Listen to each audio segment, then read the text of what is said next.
And that's all I have for me. There you go. Jonathan, is that the president on the phone? Just as important, our YouTube stream wasn't working properly, so I had to fix it. All right. All right. YouTube. Woohoo. Yeah, we can do that now. So why don't we go through the consent? You want to lead that conversation? Valerie?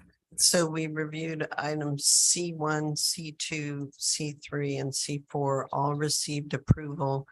Item C3 was for preliminary approval and the others were for final.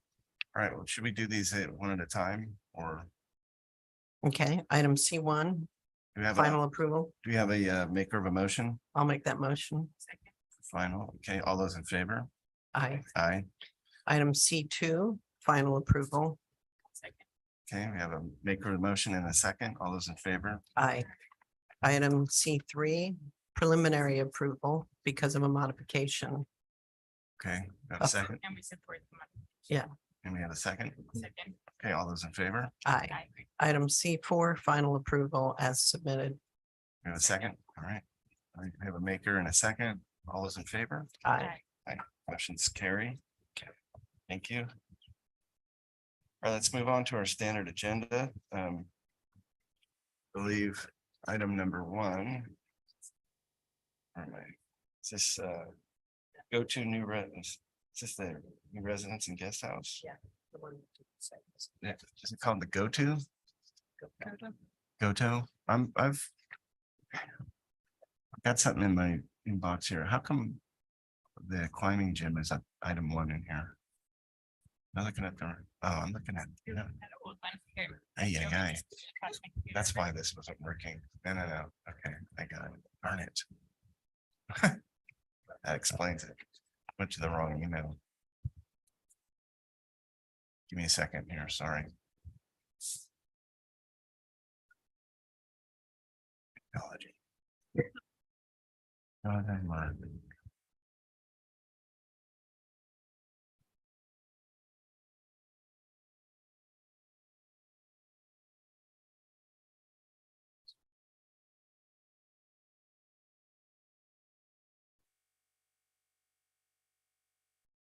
Alex isn't here yelling at me.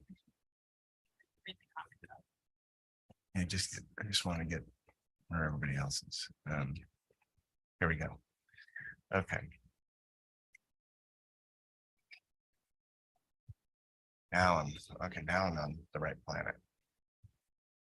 Okay, do we have our applicants here? There he is. Yes, Johnny Hirsch, representing Anna and Ken Goto.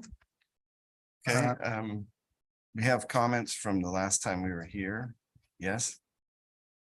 So you've got quite a few projects. Can you, sir, can you just, as you make your application, let's try to just address the comments as a way of doing it. That's kind of an outline for the presentation. And if you want to add anything in through that, but just kind of keep us on track so we can kind of check off each one of these comments. Obviously, Yeah, we've covered that.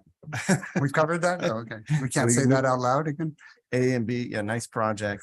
B, mass bulk and scale and site planning appear acceptable with the comments listed below. So I think let's start with C and just kind of move through there and let Jonathan know what slides you want to watch. Sure, I want to first thank you for that public address message from your previous discussion on screening. So I think we start with D on my list, the study opportunities to address sun exposure on south elevation. If you, I guess we go to, could we go to the exhibits? There's some renderings.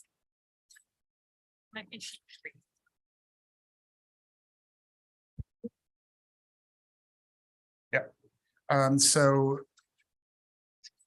I kind of want to show you guys previous. Can I pass this up to you guys? Yeah, you can give it to Jonathan.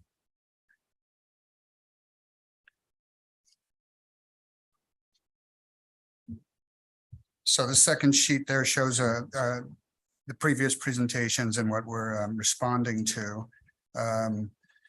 where we had pretty high contrast white architecture, and the protruding element seemed out of place, and the roof overhangs weren't accentuated enough to address southern exposure.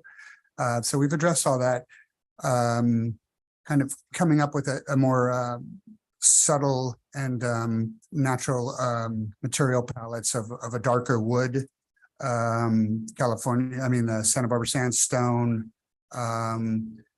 pre-finished corrugated metal, and not using the white TPO style roof, but a gray.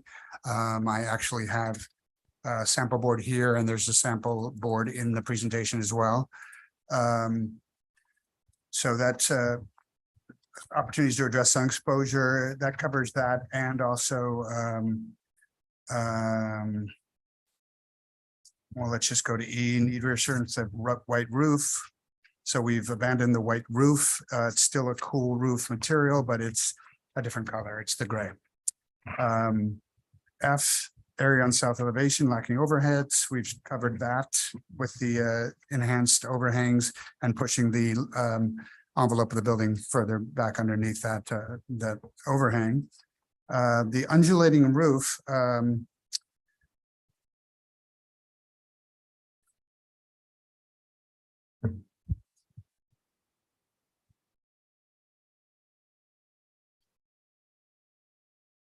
Boomerang. the undulating roof is actually is actually the driving kind of concept of the project. It is rather simple in its articulation, but it is the undulating roof. And we also did separate the guest house from the main house. So you have an undulated main roof and then a smaller roof over the guest house that does the same kind of articulation. You'll see that on the roof plan. I think we can go to the architectural drawings now as well. Or, sorry, concern with view impacts from Toro Canyon Road. I do have a site neighborhood photos. I think I have it under there.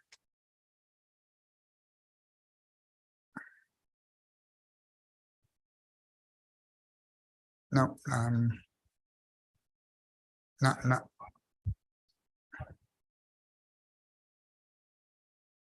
Yep, that's it. That was it. So we did some studies both on the ground and from the air, and with a drone. And there are really two properties that would have any visual access to the site just based on the topography. You guys were up at the site this morning.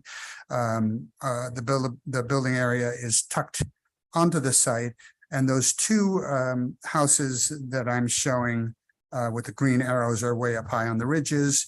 Those are the only ones that would have a sneak peek of the onto the site, and not much of it at that.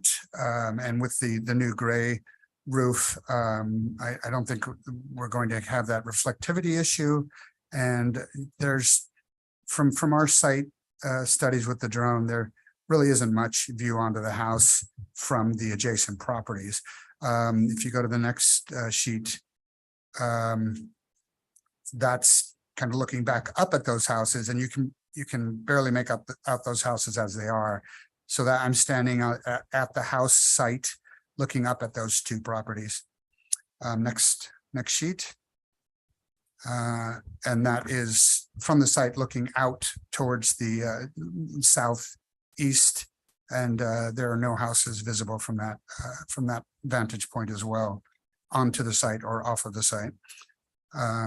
There's the closest adjacent house is right beyond those hedges, those lime trees, and you can catch a little glimpse of tile roof from the site, as you guys saw today. Next slide. And that is again looking back from the building site towards the hills, looking north, and there's no sight line from any adjacent property.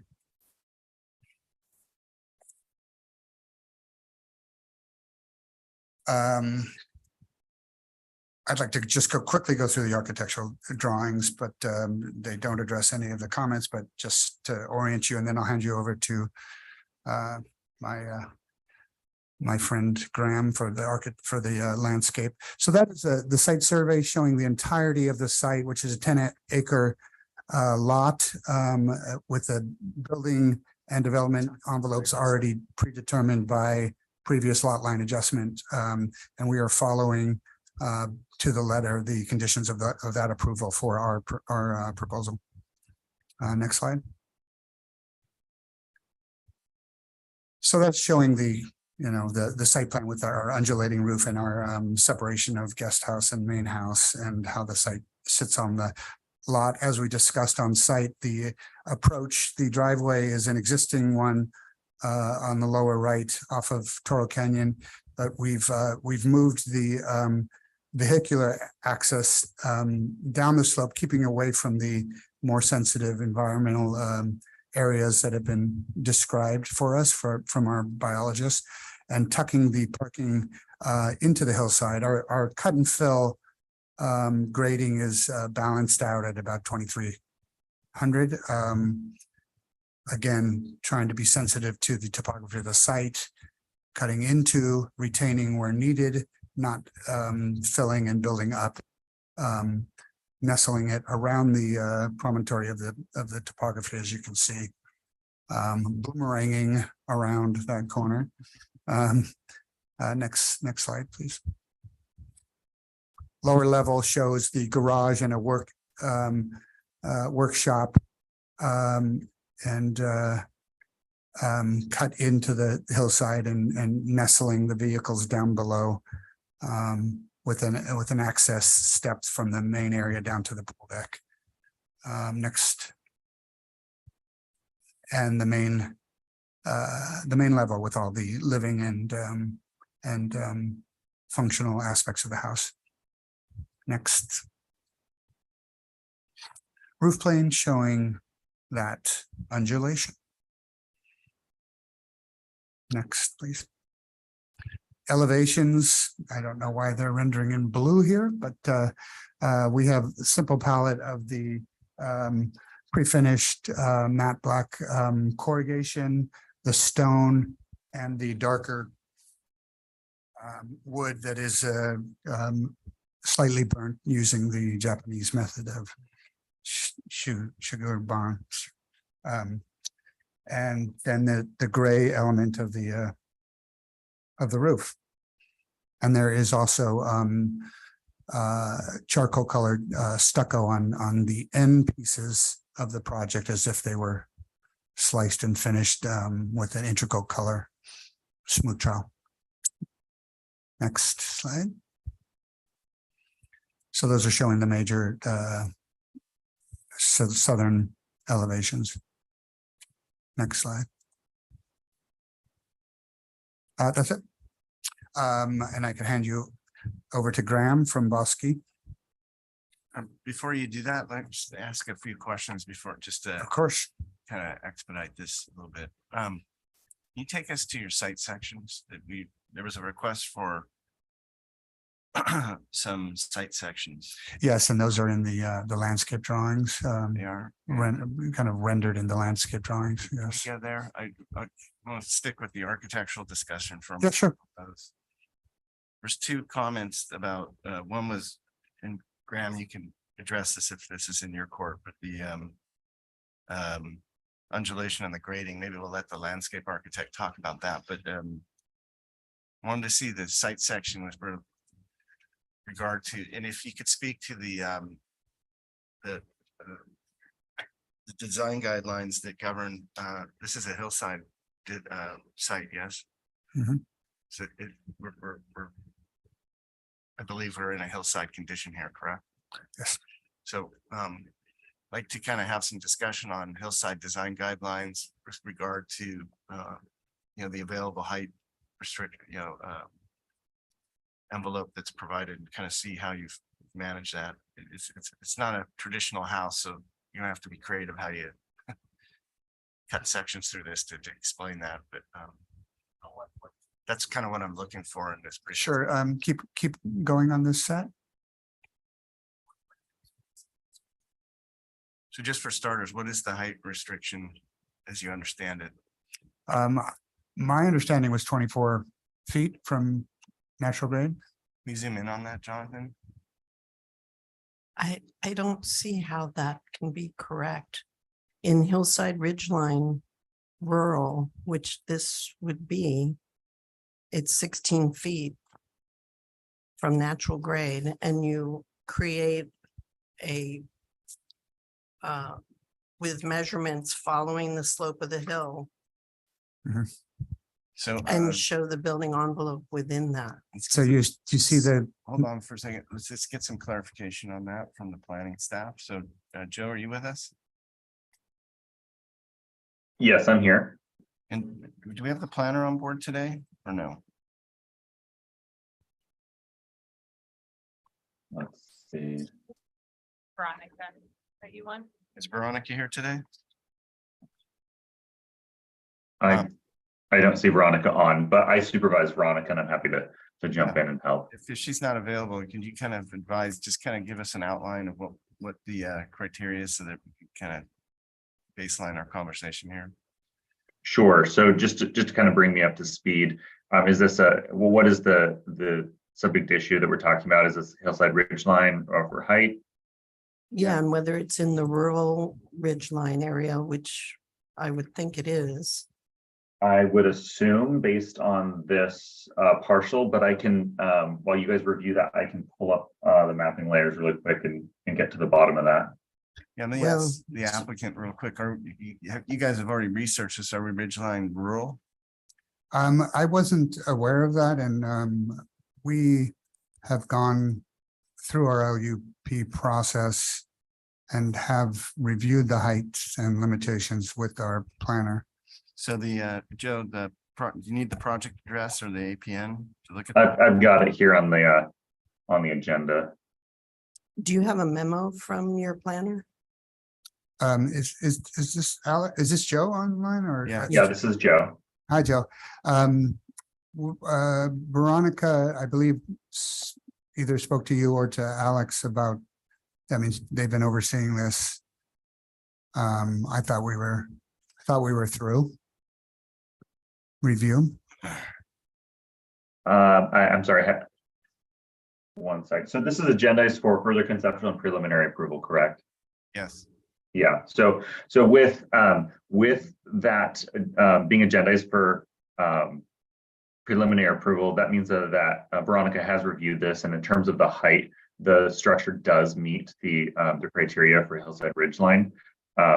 So that's Veronica's clearance that the project meets the height restrictions. Right. It's just not, well, I don't think it's I don't think it's documented properly in the drawings. So that might be something that we review here, but On the architectural drawings, we Yeah. show a natural grade dashed line. can you take us to that sheet so we can see that? Sure. I see the existing grade marked on these drawings, which is fine, but we're looking for the total envelope, so we need to see that. Yeah, if you go to A 2.1, A 2.2, would be on the A sheets, the architecture sheets. Good. Yeah, I think you're in the wrong PDF there, John. Within- So where we took it, where we were informed to take it is from the natural grade closest adjacent to the highest points of each location. And you'll see on the right-hand side, that's the most extreme condition. And what's that dimension there? It should go from the roof overhang, not Yes, building. yes. Correct. Well, I think what we're looking Mm. for is site sections through the property with the there's a couple ways to do this. What we're looking for is a site section that shows depiction of the existing grade and then an offset so that we can actually judge how the building sits inside the envelope. Another way to do it is to three-dimensionally model it and lift it up, and then we can look down at the three-dimensional model and see what elements of the project are protruding through the envelope that gets created by that topographic kind of mapping of it. So what we're actually looking for is what parts of the project exceed the height. So we're talking 16 feet, right? Well, I think we need really specific clarification from planning on what the height is for this property because it, as far as everything that we've seen in this neighborhood, it's rural ridgeline, not urban ridgeline. So unless that's an incorrect assumption, then the height envelope should be 16 feet from natural grade. And again, and Joe, can you clarify that for us? Yeah, we Just really give need us that What before we're we looking go. for is the right criteria to, make sure that we're reviewing this properly. Yes, Mr. Chair. So I have the planner on with me right now, and we're looking into this. I did confirm that it is in the rural area. So Okay, we're gonna just, I'll give you a couple seconds. I'm gonna let the landscape architect make their presentation, so give you a chance to catch up to us. So why don't we do that, and then I'll come back to you, Joe, and give you guys a minute to organize your end. great. Thanks so much. Right. Right. Go to L 1.1, please. Can you state your name for the record too? Graham Goldich with Bosque Landscape Architecture. All right, thank you. Thank you. So the primary drivers in this project were the need to balance fire appropriate planting as outlined by the language of Carp Summerlin Fire with a generous screening program along Toro Canyon Road to further nest the architecture within its landscape. We addressed these by proposing a matrix of oak trees, returning the land to an oak woodland character. Oh, thanks, appreciate that.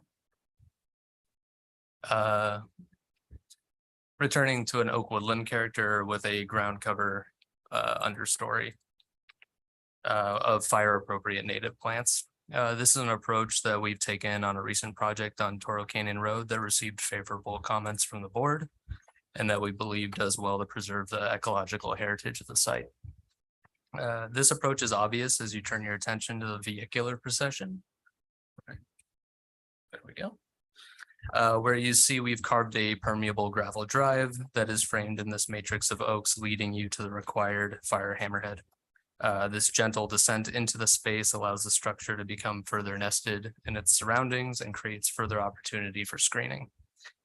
As for the screening from Toro Canyon Road, if you'd please turn to L 1.5. This one you guys. Thank you. We've adopted a tiered approach with a row of existing olives that left to maturity will screen the structure. And beyond that, seen in the planting plan on L 4.0, a spaced row of oak trees to create a secondary layer of screening and introduce a contrasting foliar character. You got that, is that photo simmed into those three images at the top there? Sorry. Did you photo sim that? I can't, can you zoom in on those? Yeah, so there's an outline of an approximate. Yeah, can you get right in on those images, Jonathan? I just want to see which one actually shows your final proposal.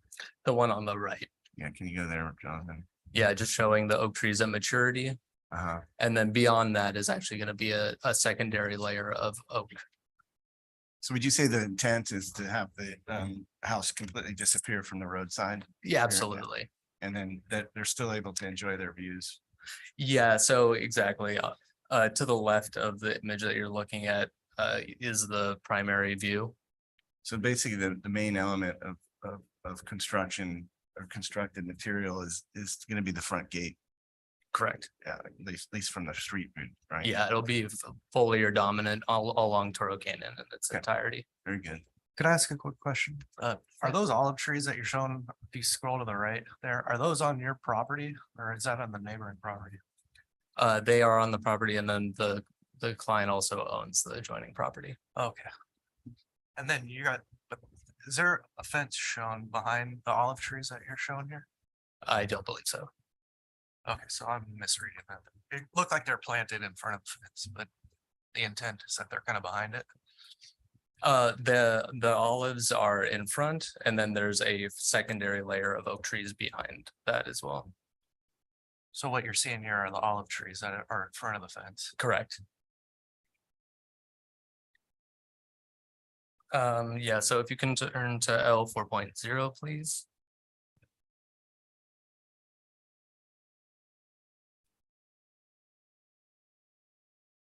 So in terms of this application dealing with this parcel. Mhm. There's no real way to enforce your proposal that I can see. You want to explain that? If you're planting, if your screening plan is based on putting planting or trees into a neighboring property, I understand that the owner, it's owned by the same person, but Oh, they're Like the- actually existing. I'm sorry. they're existing. So there's nothing in your proposal, maybe I heard that wrong, that includes planting on the neighboring property as part of your scheme here. right? No. Okay, thank you. So as you can see here, we've taken great care in establishing a native dominant screen along the property line to screen the structure within fire zone 2. And then while leaning on a more ground cover forward planting scheme in proximity to the house to create the desired fire break. And finally, if you could turn to L 6.0.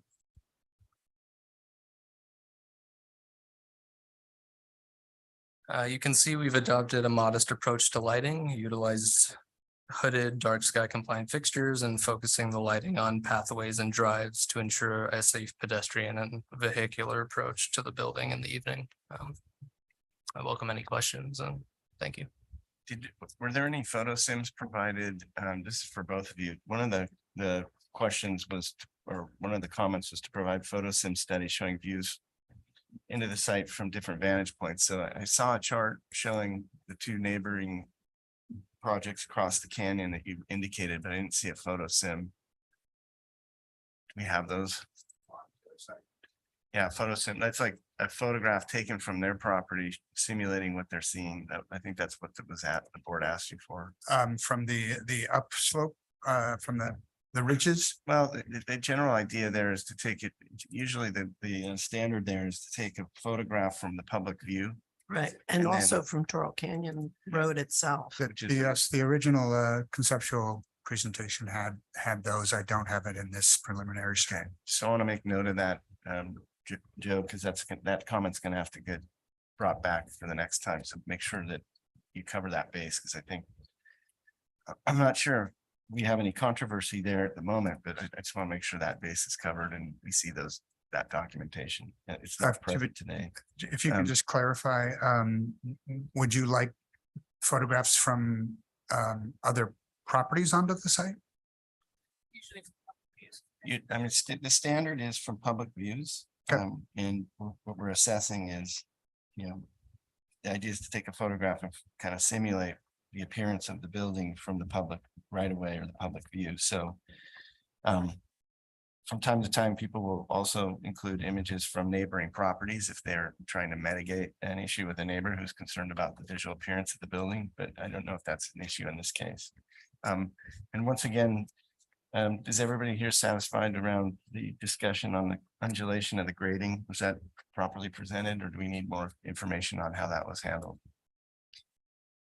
There was discussion at the site about different retaining walls, particularly the one below the pool and around the parking back up from the garage. If you could just talk to that again here in the meeting, Sure, the there's, heights of those. sure, there are civil drawings in the architectural set or in the civil set. I think I broke them apart. Yep. Next, yeah. So the wall you're referring to at the parking court is right-hand side. I can't read it from here, but Yeah, what's the height of it? There's a sectional drawing. Graham, do you know the height of that? It should, it says it right there, but I can't. Under 4 is what it says. Okay. The one below the front. 4 foot max on that one, and the pool one.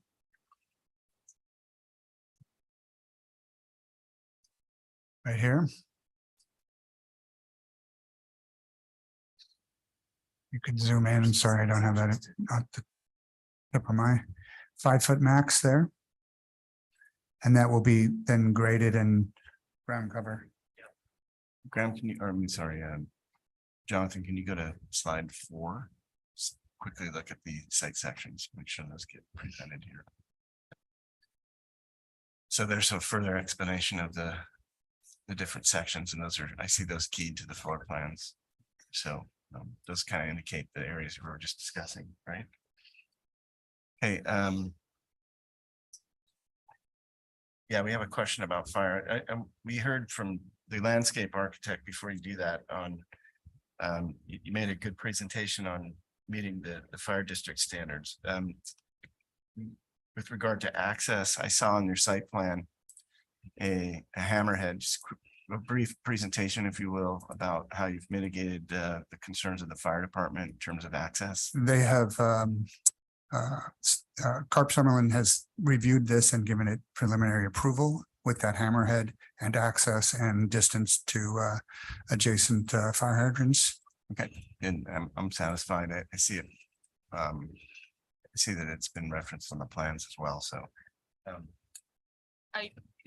Including the guest house as well. It just seemed far away. from Correct. the hammerhead. Okay. They're happy that we're getting them to that parking court where, as it was proposed before, the hammerhead happened outside the building envelope, outside the development envelope in the previous lot line adjustment assessment. So we've improved the condition for fire and they're happy with that. All right, very good. Any other questions from the board? I have a question. You go to the landscape plan.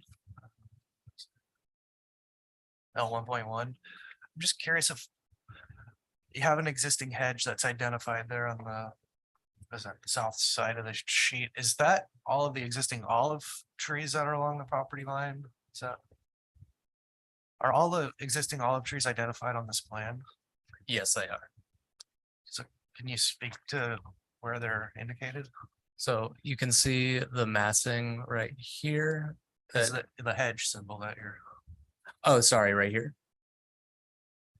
okay, so that graphic that you had of the screening Yeah, is from the lower left in that little roundabout area? Mhm. right here. Yeah. Yeah, so it looked like there's like 5 olive trees in your guys' rendering. I'm just wondering if they're indicated on. the Oh, drawing they're here. just indicated by this massing right here. So the hedge is the existing olive tree. Correct. Okay, do you have any public comment on this today? I haven't received any letters for public comment. If anybody would like to make a public comment in the chat, please raise your hand or please step forward from the audience. All right, so I don't see any at the moment, but if anybody does raise their hand, please interrupt us and let's hear from them. I'm gonna kind of, just to move this along, I'm just gonna ask the board to kind of follow me through these comments and let's see where we're at. Obviously, we thought this was a nice project. It continues to be. Mass bulk and scale were acceptable at the last meeting. I'm gonna go to item C, address the sun exposure on the south elevation area on south elevation lacking overhead needs further study. We still have a concern about that. Anybody still looking at that? It didn't come through in the presentation to me, but Seems to have pretty They- generous over it. Yeah, they increased their yeah, overhead. so on the I'm south. gonna check that and then I think we're done with that for the moment. Use more earth tone material and color, so on. I think they've done that. That's So a major improvement. yeah, thank you. Add variation with the roof form. That seems to be conveyed quite well here. And I heard your comments about bringing the color into a more earth tone, so check, right? Nothing there.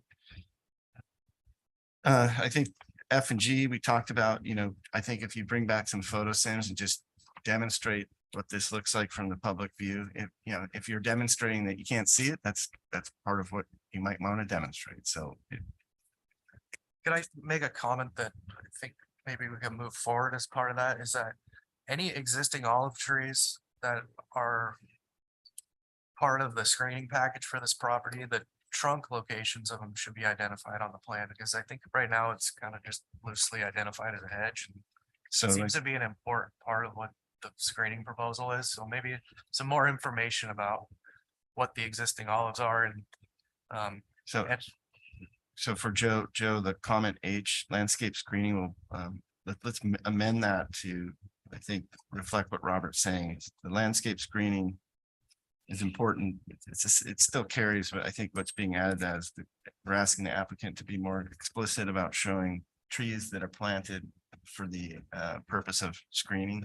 Yeah, Make sure the existing fauna- planting that is part of the screening. package Yeah, so it's needs to be identified. existing and proposed, but I think what we're looking for is some clarity on what's actually doing the screening. And making if, sure it's if it's complete. existing planting that is to screen the property and it's gonna remain there, it should be identified on the plan that that's part of it. So I think the note should be identify existing and proposed landscape screening on the site plan.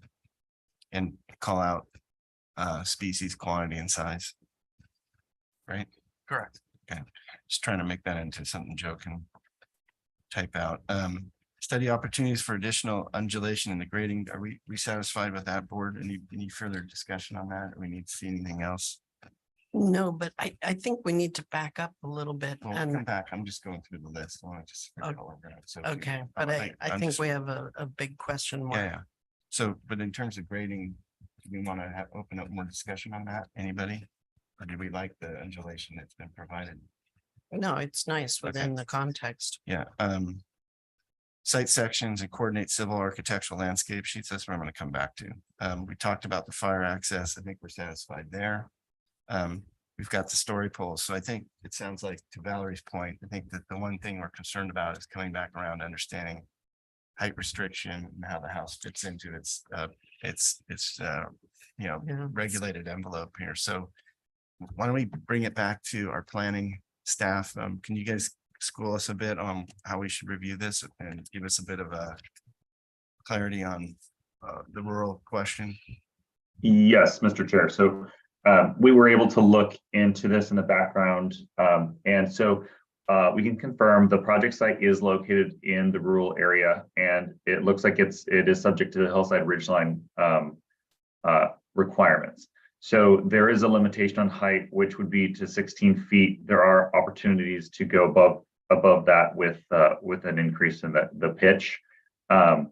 So as far as the hearing today, I think the best thing to do is it doesn't seem like the board is quite ready to grant preliminary approval. So it would be best not to provide that approval yet and let the applicant work with planning staff to address that height issue and return back once that's dealt with. Yeah, that was going to be my recommendation. I think it needs to return with some comments to that effect. And what the board would like to see is a presentation of drawings that demonstrate the 16-foot height limitation. And then any part of the building that's protruding out of that, make a presentation to the board on how that's being mitigated using the available exceptions that are granted in the design guideline. So I think, I think we've checked a lot of boxes here today. I think that's obviously a big issue, but in terms of site landscaping, access, fire department, those things, we seem pretty well resolved, even with the grading and the retainage. We appreciate the separation of the guest house. The roof form is lovely. I think, you need to dig into this with your planning staff and understand how to make that presentation to us so we understand how this conforms. And I think that's. Can I add something that, I mentioned to you when we were at the site that the Toro Canyon plan is quite restrictive on hillside, mountainside homes. And what was striking at the site visit is when you're coming up Toro Canyon, your most vulnerable corner is that southeast corner that it appears close to 23 feet from natural grade. And it really reads that way when you're coming up Toro Canyon, and that's the public view. So you've done a beautiful job and you've responded to a lot of issues, but the clarification of how you're going to meet that rural ridgeline height is very important. So. Okay, so Mr. Chair, I'm sorry, I just did want to make one quick other comment on this. And so there are exceptions to that 16-foot height limit that the BAR specifically has the ability to make. And so I think this is kind of in terms of what the chair's comments were, that I think demonstrating that at the next hearing would allow the BAR to make any exceptions to that policy. Now, one issue they have is that they don't have a high slope roof. You know, roofs above 3 and 12 get to take a 3-foot bonus. But the nature of your roof line doesn't give you. Well, why don't we go out on that? If you wouldn't mind, Joe, just read from the section you're looking at what the exceptions are. Let's make sure they go read into the record, and then we'll close on this. And I would like to see this come back agendized for further conceptual and preliminary. Sure, Mr. Chair, happy to do that. So there are 3 situations that, or I guess 3 bullet points that I'll read through really quick. So the BAR has the ability to exempt new structures or alterations due to unusual circumstances where strict adherence to the guidelines would inordinately restrict the building footprint or height. In another situation, in certain circumstances, allowing greater flexibility in the guidelines will better serve the interest of good design without negatively affecting neighborhood compatibility or the surrounding view shed. And then if the board grants an exception to the 16-foot height limit for a non-agricultural structure located in the rural area of the Toro Canyon Plan area, then the board shall adopt a written finding that describes how the project complies with the applicable exemption criteria I've already stated. So those are just the general guidelines. Okay, very good. Thanks for your great presentation and help today, Joe, and we'll see you guys next time. Thanks, Joe. Thank you. Thank you. All right, so item 2 was removed from the agenda, correct? And we're moving on to item 3, the Classen addition, request of Dennis Thompson for architect for Meredith and Scott Clayson. Let's see, this is for conceptual review. Is this the first time we've seen this project today? It is. Okay, we have you This on. is Dennis. Hi, Dennis. All right, why don't obviously introduce yourself, Dennis, and then if you wouldn't mind giving us kind of a bit of a tour or an understanding of where we are in the county, and kind of start with the neighborhood and the site, and then we'll dive into your presentation. You bet. I'm Dennis Thompson, architect, and the owner is also on the call, and our landscape architect's in the audience, I believe. But the vicinity map in the upper right-hand corner shows this Mission Park Drive is a short little street that connects Puesta del Sol to Glendassery. So below Foothill and below Glendassery. What neighborhood is that? You got me. I'll ask the planner. Mission That's Canyon. in the the Mission Canyon community plan area. Okay, This is the planner, Soren Yeah. Krinkle. it's on the lower side of the 192. Okay, That's right. wonderful. That's Close to the Natural History Museum. yes, yeah, I got you. Okay, so if we can go on to sheet number 2. This is a 1940s, 50s house. It's about 1,800 square feet. And I'm going to apologize for the orientation of the various plans because they jump around a little bit. But the north is to the right in this case. This is the survey of the existing house and a little garden shed in the back. So we'll go on to the next one. Here's some photos of the house. The street itself is kind of an eclectic mix of traditional houses, some of them English Tudor, very charming. This one is a bit of an outlier, a smallish house with a little bit of a modernist look at the front. Although it has, we've sort of had a historian look at it, there's no historical value to the house. So the key to the photos is in the bottom, but the bottom two photos are from the street and those upper ones are from the rear. So this is the view from the street. It's a plaster house with a brick chimney and metal windows from the 40s. We go on from there. So here's our site plan, and now north is to the left. So all of our drawings are drawn from the approach to the house. And the project is an addition of 270 square feet. It's a 3-bedroom house now, and we're removing one of the bedrooms to make a larger open space. So it's going to end up being a 3-bedroom house with the addition.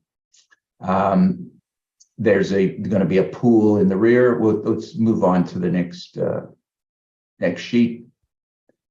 Yeah, here we've got side-by-side floor plan and roof plan.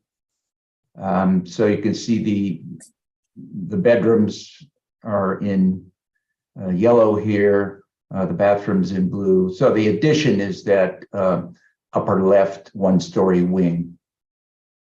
And then the elevations. Next sheet. Yeah, these are side-by-side elevations. So from the street, the west elevation, we're changing all the windows from these older metal windows to modern multi-light wood windows to give the house a little more charm, taking away the brick and adding some stone veneer at the chimney and at the base of the little protruding living room. And then you can see the other changes are modest changes, keeping the wood up in the gable end, plaster for the rest of the house, all new multi-pane windows. And then the next sheet is our landscape plan. And I think Nakos from Common Ground is here to, we do have a landscape plan. My name is Nakos Sarkar Franson from Common Ground Landscape Architecture. I'm not seeing your set in there. Yeah.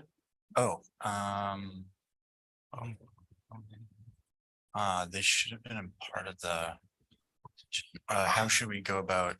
Well, we're here for conceptual, so if you can produce it somehow, we can look at it. Okay. If you want to have somebody from your office, email it to Jonathan here. We can Yeah, if you'd like to email it to me, my email is Martin, JMARTIN, @countyofsv.org, and I can upload it to Box once it's been sent to me. Okay. I can do that. Let me see if we can do something here. So it sounds like someone's doing that right now. Do we have the folks for item 4 here in the audience or online? What I might do is we'll pause on your project. Okay. We'll hear this other project and then we'll come back to you and we'll finish up with your landscape presentation. So give a chance to get that into the system. Okay, thanks. Just for clarity, when you're agendized for an approval, we can't really do that, but when you're agendized for conceptual, we're fine with it. And we just need to make sure documentation that's being put forth for an approval needs to have clear review by the planning staff and for consistency with previous meetings and reviews. So, but on conceptual, it's fine. So, hold tight and we'll come right back. Let's move to item 4.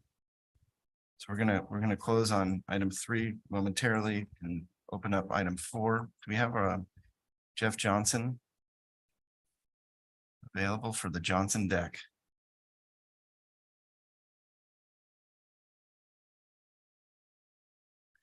See anybody in the peanut gallery there? Hi, can you hear? I'm the planner for the project. I think he's online. I don't know if he's having trouble unmuting himself. But I can certainly answer any questions. See, let's give Jonathan a chance to catch up with us. Did you see him in the meeting? Here in the attendees. Okay, while we're waiting for him, it says consider preliminary and final approval of expanding and connecting 2 existing 2nd-story decks.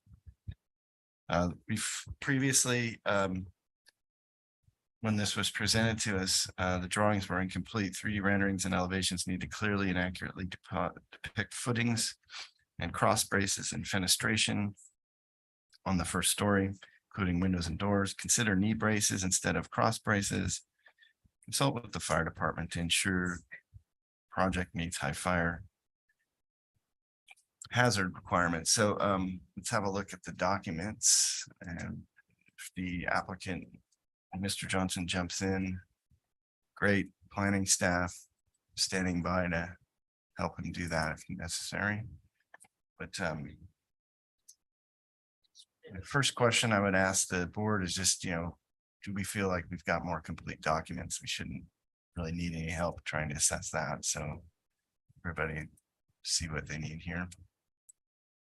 See, why don't you jump us through these sheets here, Jonathan, Yes, while sir. we're waiting.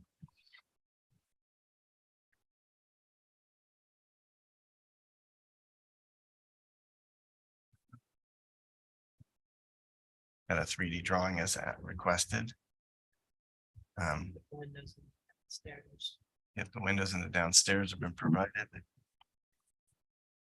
There was a question about using knee braces instead of the big X brace. mhm. It looks like we have one brace and then the rest of it's open, so I assume that means that there's some idea of the structure being dragged into that bracing system.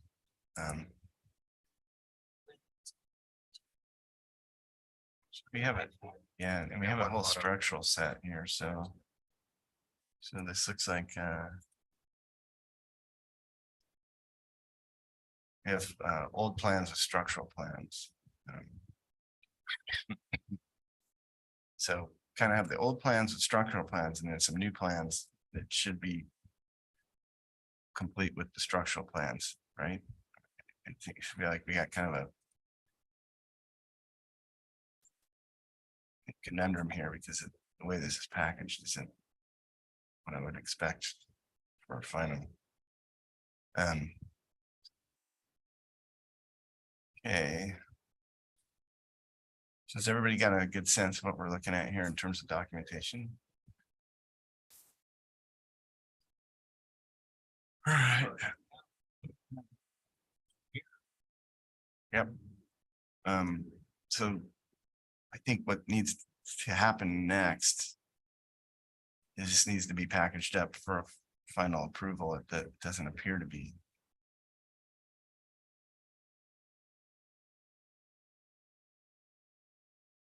I think we have, just looking at it, we've got, so I've got a title, I got a title page.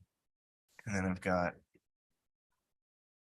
floor plans on A201, and then I've got 2 renderings, and then that's one set of drawings, and then I have another set of drawings with it says old plan. So is that the previous scheme that we saw before with structural? Those are the previous plans. Yeah, they just include some structural drawings that I thought I'd include just in case the other plans are limited, but I could see how that, definitely could be confusing. I guess my question would be, why didn't you package up one set of drawings that we could approve today? Like that has the revisions that you created with everything you need to get your final approval. I included the plans that were sent to me from the agent for final approval, or from the owner, I should say, and kind of last minute tried to see if these, would suffice for structural plans. We're really I not. think it's unclear where the bracing is happening. Yeah, I think we wanted to see structural because the nature of the design is structural. So, all right. Well, is there any kind of presentation here today? It looks like Jeff Johnson's raising his hand. If you can unmute yourself.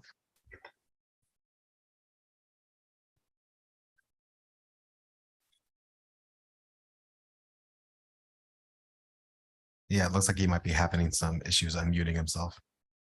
Okay. It looks like the neighbor photo is from the subject property to the neighbors rather than looking at the subject property from the neighborhood. I think actually, I think it's this house right here. You so- do? I think it's this one. So That's do- like hidden behind. Let me check. Do we have any public comment on this item today? If anybody would like to make a public comment in the chat, please raise your hand. Okay, I'm gonna request that we reset this. I'm gonna ask the applicant to return again for preliminary and final, with these comments that we have, and I'd like an additional comment to be added to the record to ask the applicant to put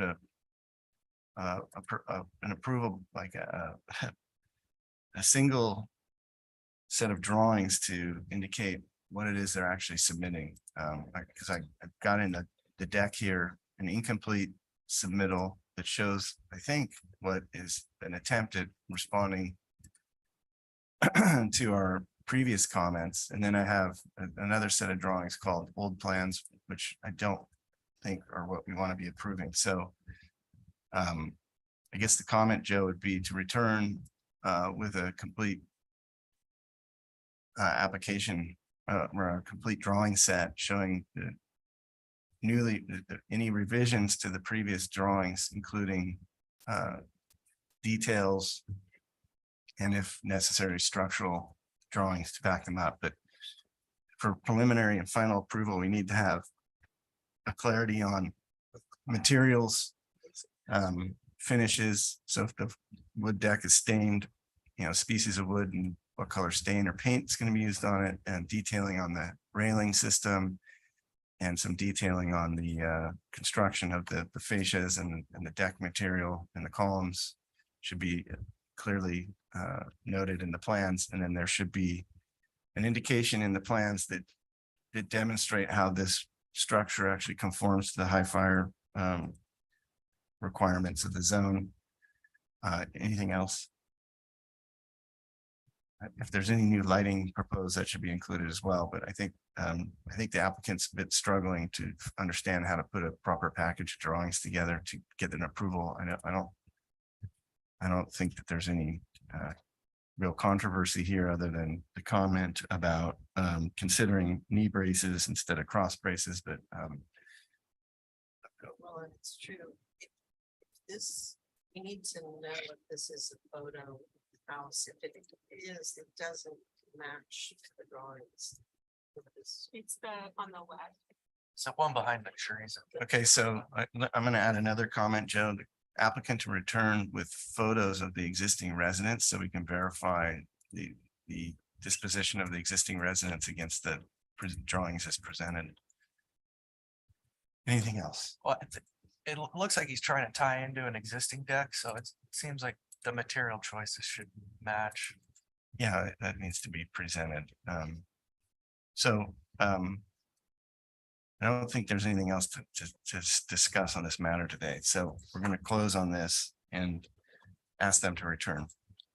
Okay. All right, moving on back to item 3, the Clayson addition. We have a landscape plan ready. Good job, team. All right, it's back to you, sir. You can state your name for the record, and we're reopening discussion on the Clayson addition. This is a request of Dennis Thompson for the Claysons to consider a conceptual review of a remodel in addition to an existing residence. My name is Nako Sarkar Franson with Common Ground Landscape Architecture. Landscape plan is the last sheet.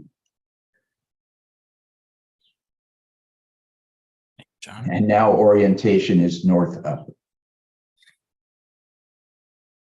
I want to address first tree removals that are going to be happening along Mission Park Road. The condition of those 3 trees, 2 of them are redwoods, and I can't remember what the third one is. And they've been pruned in a less than optimally way. There's some power lines going through them, and so they are. This is Jeff Johnson. Can you hear me? Yes, we can hear you, sir. We've closed business on your item. I was on this call for an hour waiting to get on, and the stupid thing didn't work properly. I apologize. All right. And well, I've been we've moved trying on. to. You're gonna have to catch up with the planner, and they'll advise you on what next steps are. We're currently reviewing another item, so I'm gonna have to ask you to step back. And unfortunately, it didn't work out for you today. I'm sorry. All right, back to our presentation, please. Thank you, Mr. Chair. So the trees for removal is redwood, and I believe there's another one down here. They're in poor condition, and with the power lines running along the road, it is a safety concern. So we're planning those for removal and then replacement of new specimen trees along the roadway in a more designed manner. The materials for the site are natural materials, flagstone, boulder walls, rough wood fencing, and flagstone with painted joints, just to fit within the theme of the existing in keeping of the materials in the area. Another item was that they wanted to have lots of entertaining spaces. So we're adding a few different seating areas, fire pit, pool addition, as well as concrete in here for more drainage purposes. We'll have to drain it out and around the residence. The trash enclosure is going to be a little bit tight in this area. So actually this will be, I think it's pool equipment number 14. John, could you zoom in on 14, what that is?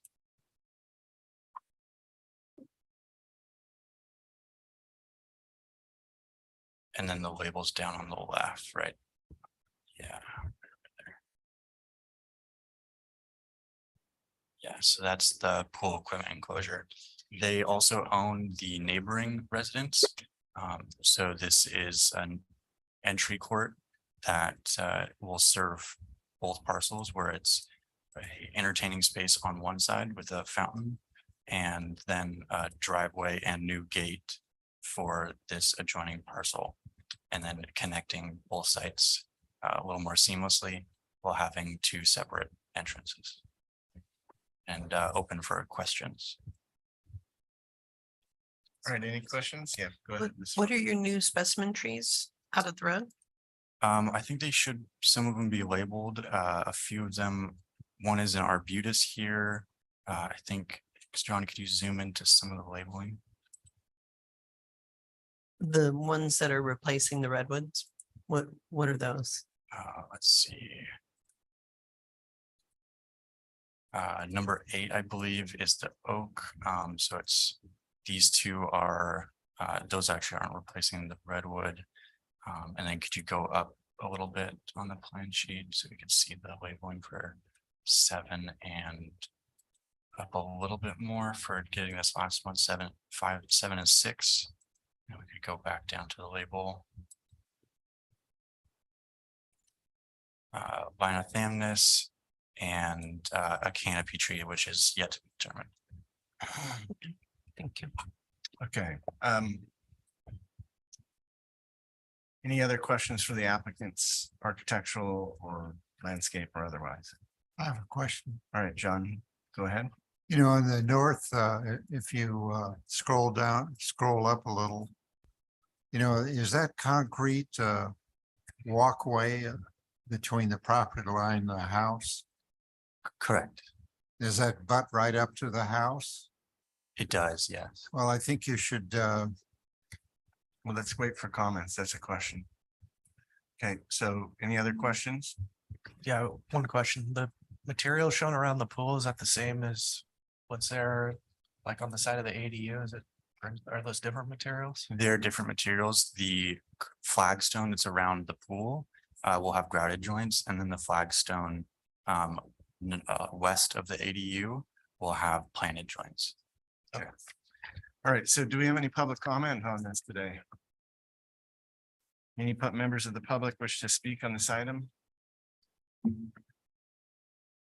Okay, having heard no requests for public comment, I'm going to close public comment and reopen this to the board for comments. Start with John.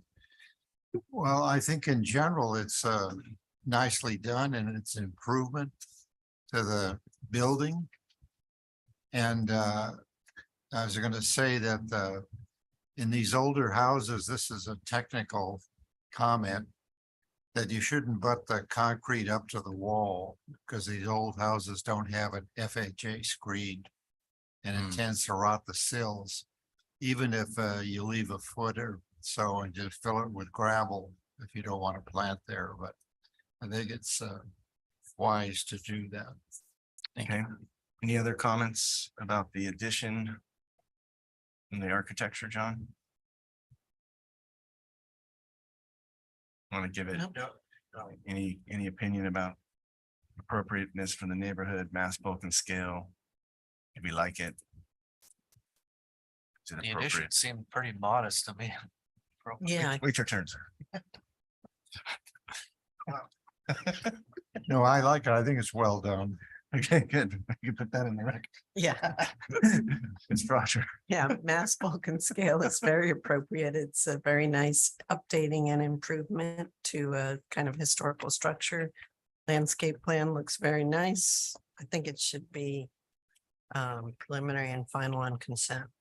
All right, Ms. Grubb. That landscape plan is appropriate.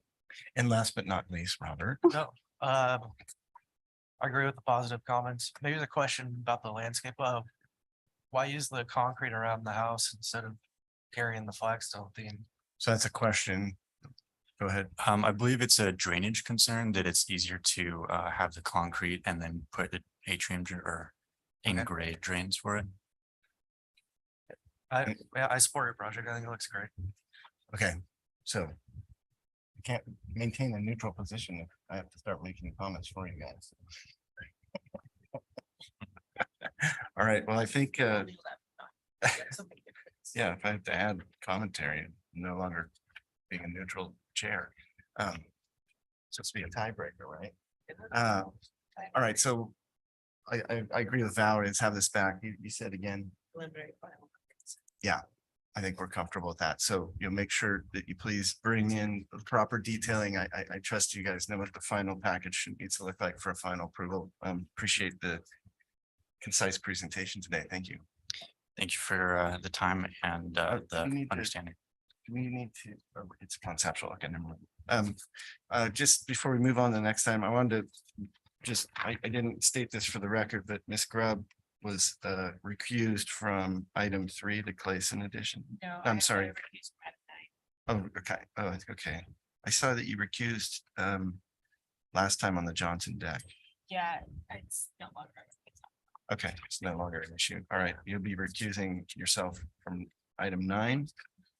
And then Joe, I was going to make a request on the Johnson deck. Could you have Soren Kringle, the planner, contact the applicant? Sounds like he popped in at the middle of the last item.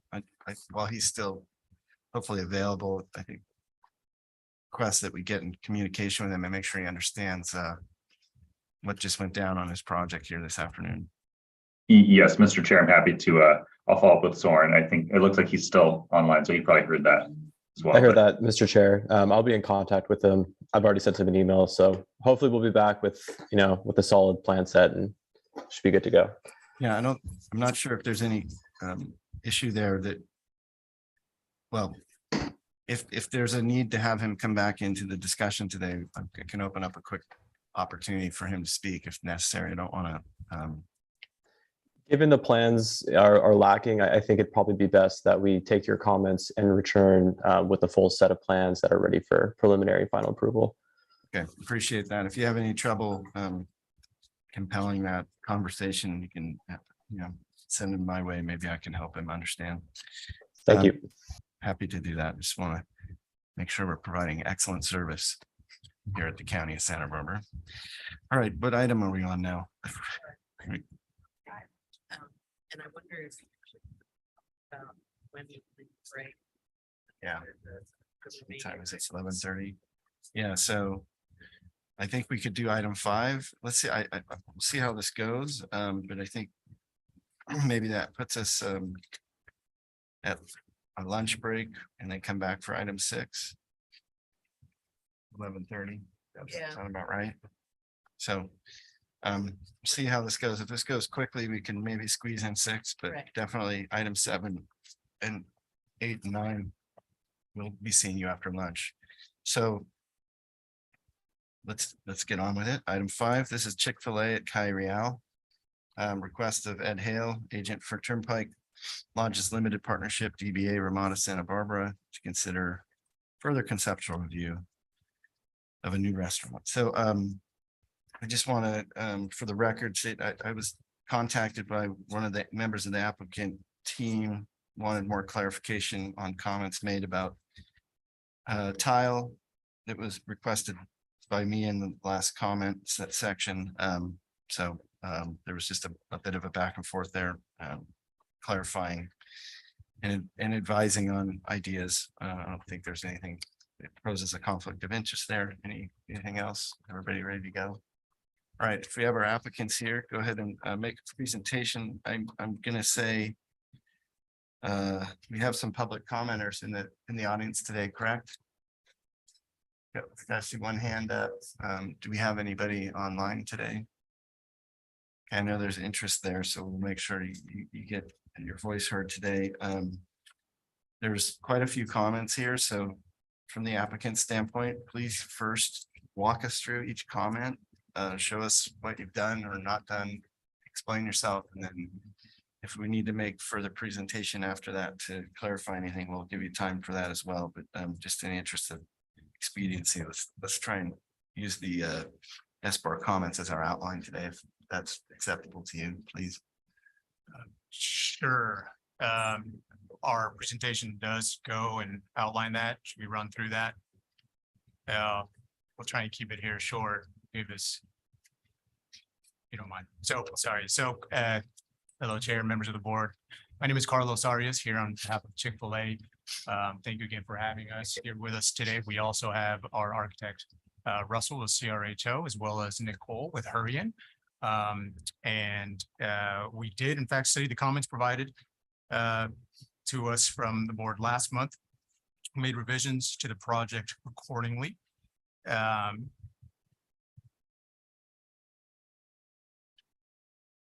At the previous SBAR meeting, the board provided us with these comments pertaining to the architecture.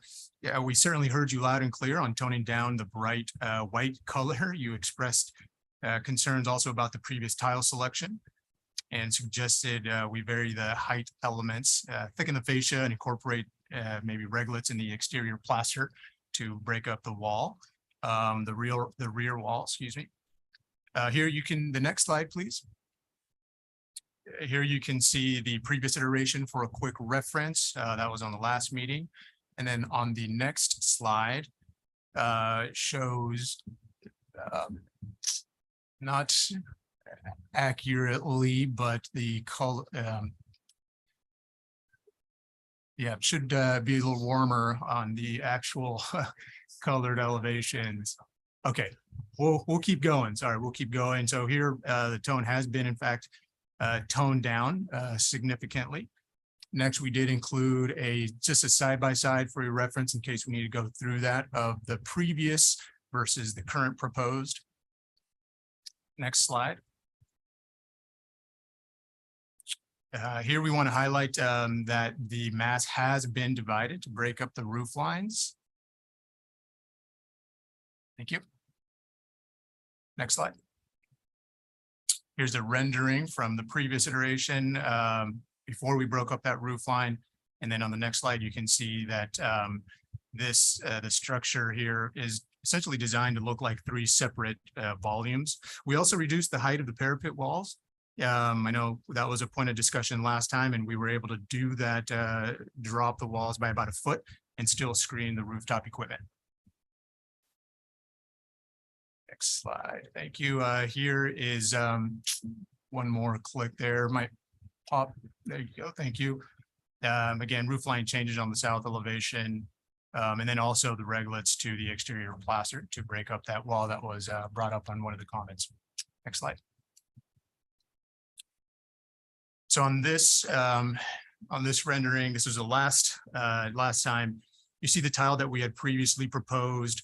We'd studied the use of the tile and moved away from it as being an accent tile, and now propose to use the tile in lieu of a stucco on one of the volumes, which you'll see on the next few slides, as part of the redesign, we had to move that tile wall, the one on the previous slide, and we essentially replaced it with a support column. This wall had a sign on the back of it as well. That was a comment. We eliminated some signage in response to the request to reduce the overall signs. And on this slide, you can see where that tile is and what it looks like in relation to the wall. Next slide. Thank you. We selected the greenish gray color as it relates to the Goleta overall coastal landscape. The herringbone pattern is a proposed, just proposing an organic arrangement by both the traditional floor patterns in the region and also the geometry of the rocky coastline and the ocean waves. You can go to the next slide, please. Here you can see where we place a stucco, replace a stucco on the tile for the smallest volume wall. It made the trees more transparent. We faded them so you can see, get a better look at what it looks like standing in front of the building. But trees do in fact go there. Next slide. Other comments at our last hearing, your board liked the canopy color and materials, but asked for more detail, and the board was satisfied with the proposed lighting. Next slide. So we did not change the canopy profile itself since our last review here, but we brought details that you requested, showing the 10-inch profile. We captured that in the next slide. Thank you. Here on there's a detail for your reference. Next slide, please. Here's just the black and white elevations that show the canopy thickness in relation to the scale of the building. The next slide should be just the other elevations of the south and west. Next. Regarding the comments about the site layout and paving, in response to your comments about hardscape material, we've replaced one of the materials with a paver. We also look for opportunities to extend the dining areas, but just could not incorporate that into the site plan due to safety concerns and maintenance concerns for both our team members and our customers as well. The next slide shows the previous view for reference, and the next slide is our current. You can see that we included a paving stone at the pedestrian walkways throughout the patio areas, and then also within the bicycle parking areas down to the bottom right side of the screen there. Next slide shows a close-up realistic perspective. Thank you. Next slide was about landscaping. The comments were that landscape was generally appropriate, but you also wanted us to add some height to the vegetation proposed along Calle Real and to swap some of the agave species. And so the next slide shows that we have redesigned that landscape and incorporated new vegetation for the comments along the frontage road there of Calle Real. Next slide is a detail. You can see some of those changes in detail. We replaced the sharp agaves with smooth edged agaves and aloes as well. Next. We also added additional screening plants that range from about 4 to 12 feet and layered some plantings in between as well. Next slide. This is just an image of the plant life itself. It's a large Cape brush on the left, and then on the right you have the dwarf eucalyptus moon lagoon, commonly found in the areas. Next. Thank you. We also wanted to point out that the change in grade will also help the screen along the parking lot from Calle Real. You can see it's a little bit of embankment slope on this screenshot to the right there. Yeah, keep going, please. This shows the change and transition. If you go to the next slide from previous versus new. Next. More comments. The remaining comments really were about the proposed signs and the flagpole. Next slide is we did in fact remove signage from the west elevation. You can see that highlighted here. You can see the next slide is the previous, And now the proposed shows it removed in the respective area. Next slide is details for reference in case we need to go through that. Next slide. Again, the previous look, you can see the cabinet that was being proposed. And now on the current, new slide, you'll notice it's now changed to it's a backlit stencil cut steel plate sign. Next slide, please. We'll see some dimensions for reference. The next slide is a close-up of our logo on the north elevation. It's in bas relief. It's actually, I'm sorry, next slide, please. It's in, it's recessed into the wall. Next slide, close up, along with some dimensions and details for reference. We need to go through that. And then the last one here is about the pylon sign. We received just mixed feedback on the pole sign last time, but we just wanted to more accurately demonstrate the height and scale with the site and the grade. We'll try and cover that here in the next few slides. If you don't mind, go to the next one. Just to be clear here, it's a 30-foot height limit that gets measured from the grade of Calle Real, not the grade of the base at the sign. So we're not asking for a modification to exceed the height limit. On the next slide, we can get some perspectives of what we can anticipate it looking like. There you can see it in relation to the freeway off-ramp grade. The next slide is the existing condition, the missing panel there. That's the existing IHOP. It's the sign we're proposing is actually about 8 feet lower than that. So it'll be similar in height to the Starbucks. You can almost see the Starbucks logo there adjacent. So it's going to be consistent with the Starbucks. Next slide. There's a better angle. You can see the Starbucks 30-foot pole sign. Again, you can see the existing IHOP is much taller than what we're actually proposing. I think the next slide just shows the grade looking straight in from the off ramp, looking down in the Starbucks there to the right.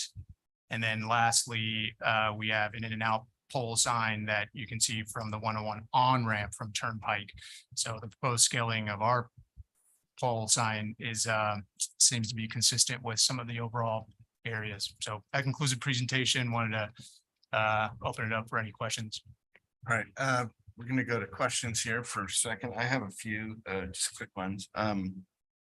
Just recover for me, one of the comments that you had was thickening of fascia and recessing of windows. I see the windows seem to be decent, developing nicely and deeply recessed, but could you just cover that quickly and how you've handled that?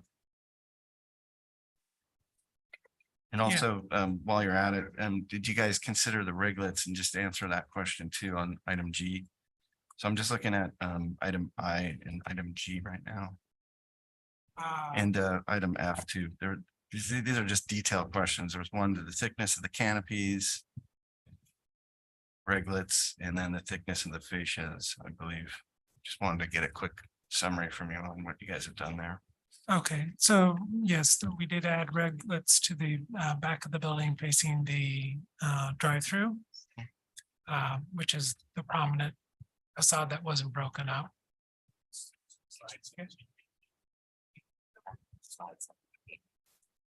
Yes, I see those. Thank you. Okay. I think that satisfies the question. And then with regard to the fascia of, well, The channel edge. thickening of fascia and recessing of windows, there is no real fascia on the building. It's just, it's the awning. panel, So I those, think that, is what people were talking about. yeah. Yeah, so that's, go to 16, you'll see the detail there. And And- how's, what's the profile? It's a 10-inch. That's a 10-inch profile. channel, Okay, very yeah. good. Any other questions from board members? Yeah, Go ahead, John. what is the finish on the garbage enclosure? So the question is, what's the finish on the garbage enclosure? Yeah, It's stucco. Stucco. and what color is that? You know, I couldn't find in my Sherman Williams fan deck, you know, your reference, you know, to the muted color instead of the white. Do you have a sample of that? Right here, John, on slide 5. You can see it on here, maybe blow it up. You have a Well, color. I've seen it here, but So the color that's being discussed, I believe, is the stucco color to match light amberish gray. And I don't know if that's Sherman-Williams or what. But here's what it looks like on my screen, John. See that? yeah, I've seen that. But I think a physical sample would be beneficial. I also, Doing a digital format, so I don't think you're gonna get one. you know, like It could be a the college. flagpole is 35 feet. But I mean, is there an illustration, showing that height in your presentation, which I appreciate your meticulous answering the comments. So what's the question? The question was, what's the relationship, of the flagpole? Like this is 21 feet or whatever it is, but the flagpole is indicated as being 35 feet. But, in relationship to this, is it coming from the same grade? The question I have is, or what I'm trying to get at is, how high does the flagpole appear? So You know, in in relationship to the relationship to 21 feet of this pole, like, is it taller than the signage? Is that the question? We did submit it as part of the package, and you can reference in some of the elevations, happy to show you here. It's on the far side of the site, which is actually even lower of grade, if I remember correctly, to where the base of the pylon sign is. But we did not have that on the presentation. It is as a part of the colored 3D renderings. So the part of your answer is the flagpole is not proximate to the Chick-fil-A sign. It's in a different part of the site Correct. entirely. and it's Exactly. Doing a flagpole thing by itself. like, Correct. Which should be very tall, because it's gonna have the American flag on it, right? Yes. Okay, so any other questions? I have No. a quick question. Robert, Do you please. go to the sheet that it shows the hardscape layout? And I was just curious if somebody could kind of explain what drove the layout of the materials there.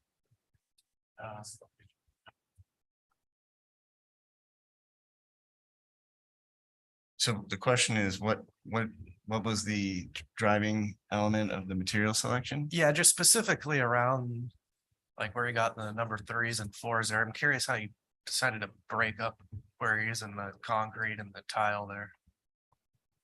Is that what or that paver or whatever, the two materials you have? The paver is supposed to be a more significant element. And so you'll see it at the major crosswalks in the public areas. Not so much in the connections, which is the lighter, poor man's terrazzo. Okay. Any It's other, supposed to be the major element.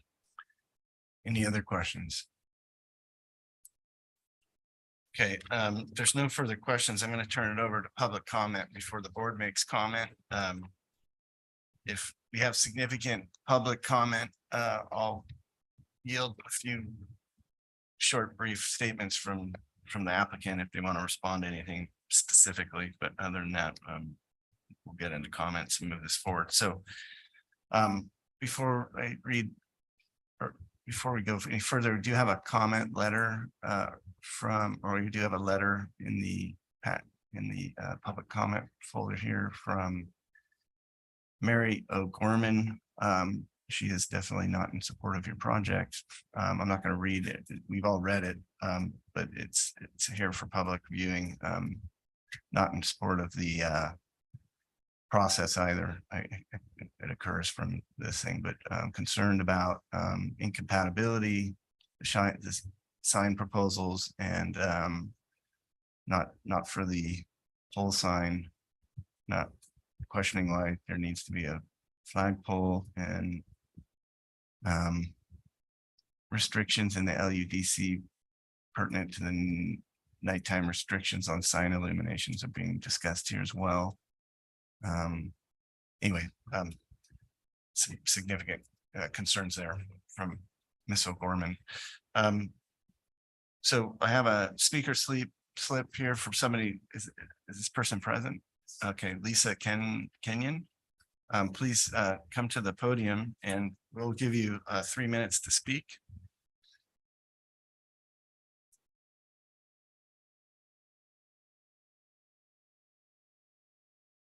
Good morning, Chair and members of the board. My name is Lisa Kenyon. I have lived about a third of a mile away from the parcel there where Chick-fil-A is proposed to go in for over 20 years. While the elephant in the room for me and my neighbors continues to be focused on the impact of too many drive-throughs along Kyrell and Turnpike, I'll focus my brief comments today just about the signs and the poles. There's a map on page 39 of the Eastern Goleta Valley plan that clearly indicates the Chick-fil-A parcel is owned as general commercial versus highway commercial along Kyrell. The parcel is not supposed to cater to car-oriented traffic for the traveling public. The proposed building signs, directional signs, huge pole sign, and the tall flagpole appear to me to be screaming highway commercial to all those traveling on the 101 versus focusing on our local neighborhood needs. Ironically, Caltrans has recently done quite a bit of trimming along the 101. So all the signs are even more able to be seen since they're trying to take out some of the fire danger there along the freeway. I was trying to see what the flagpole looked like, but I wasn't able to view it and notice exactly where it was. And the height of that is a concern to me. And I know usually when there's like a 30-foot flagpole, you're probably looking like a 6x10 flag. I love the flag. I fly my flag every federal holiday, go to Veterans Day and Memorial Day services. But to me, the flagpole doesn't fit with the neighborhood either. I continue to be opposed to putting a drive-through on that property. Chick-fil-A is an amazing organization. I'm just not into having another drive-through there that impacts my neighborhood. Thanks for your time today and consideration. All right, thank you for your comment. Appreciate your involvement. I just wanted to, you brought up some interesting points, Ms. Kenyon. I wanted to give Joe a chance to chime in. Actually, sorry, not Joe. If we have, well, Joe or Willow, if you're available. Can you clarify the discussion we just heard about freeway proximate zoning versus, I didn't, sorry, I'm probably not paraphrasing this properly, but there was some discussion around a zoning distinction there that had to do with approximation to the freeway. Can you educate us a bit on that, Joe, or if Willow's here, can you step in and help us understand that distinction, please?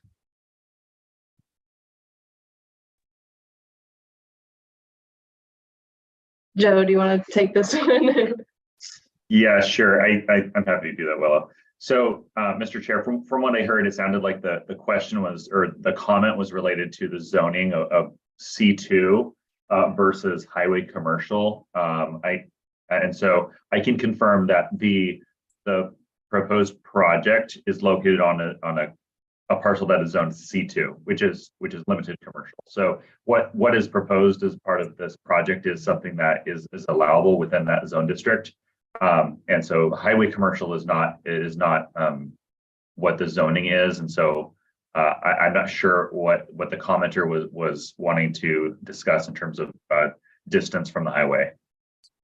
I think that the discussion might have been that the project seems to be a highway commercial type project and not a limited commercial project. So I just wanted to get the planning staff's opinion on that, or hear from you guys about whether or not you agree with that comment or how you think it conforms to one or the other. Gotcha. So essentially, the zoning and review of the land use entitlement will be done subsequently to this design review. So that's going to be all analyzed in the staff report for this project as it goes forward. However, the C2 zone district does allow for this, the proposed use. And so we don't have any issues that have come up related to that in our review. Okay, thank you for the clarification on that. All right, back to the board for comments. Before we do that, I just want to do a quick checklist here to see where we can focus. And I think we have basically three things to look at here today: the architecture. Well, they're certainly not limited to this, but the architectural discussion that we've been having with the applicant, and then the landscape, and then I think the signage. So I'm going to leave the signage for the last discussion. But I'd like to kind of start with the architectural elements, and then we can go to the landscape elements, and then we can talk about the signage and then anything else that's pertinent. So let me go through this list. So toning down the bright white color, I believe we've seen some effort there. Do you guys feel like there needs to be further discussion with the applicant on that, or do you feel like that's satisfied? Any concern there? I think it's a great improvement. John? Yeah, I think it's a great improvement. Okay. And I think the colors make a big difference. Just those few modifications do sort of Okay. you know, So- break down the corporate image a little bit, but it's still an improvement. So I don't think we're gonna have a further comment or continue with the comment A. So that checks that box. The board is supportive of contemporary architecture lacking in connection to regional. So that comment came out, and then there was my comments previously about the tile feature and trying to get something less generic. I'm satisfied with it. I know you guys have removed the feature wall. I'll say personally, not personally, I'll just say that the tile that you're using on the building body of the building is, it's a very expensive finish you're using there, and I appreciate it's a very nice material to use on a building. It's quite an upgrade. Anybody have any further comments around item B? Or I mean, I still think it would be good to have a physical sample of that color. I think we're gonna have a comment here for a physical sample board to be provided at final. Okay. So maybe Joe, you can start that comment, because I heard that loud and clear. Go ahead. Yeah, yeah, I really appreciate you using the tile on the building itself. It adds a nice texture and helps break up the masses. I actually miss that decorative panel though. And I think the comment that was made of trying to find a more local or sort of handmade feeling tile, I think there could still be a place for that, because it was very effective as a backdrop for people as they approached the building. I think they removed it you moved it for structural reasons, or you made a change to the design. There's also a sign on the back. Yeah, so there's a reduction in signage too. Yeah, but they could do it without a sign. Yeah, so the comment might be that panel was appreciated, and if there's a desire to bring it back, you should feel. Yeah, free to do it. without an additional sign, but just in terms of the decorative Since quality of it. Okay, concerns about the mass, bulk, and scale study ways to vary height. I believe there was discussion about that last time. Where we at with that, folks? Any further discussion on that? No, I think they did that. Okay, so I think item C has been addressed nicely. I'm gonna skip the landscape and come back.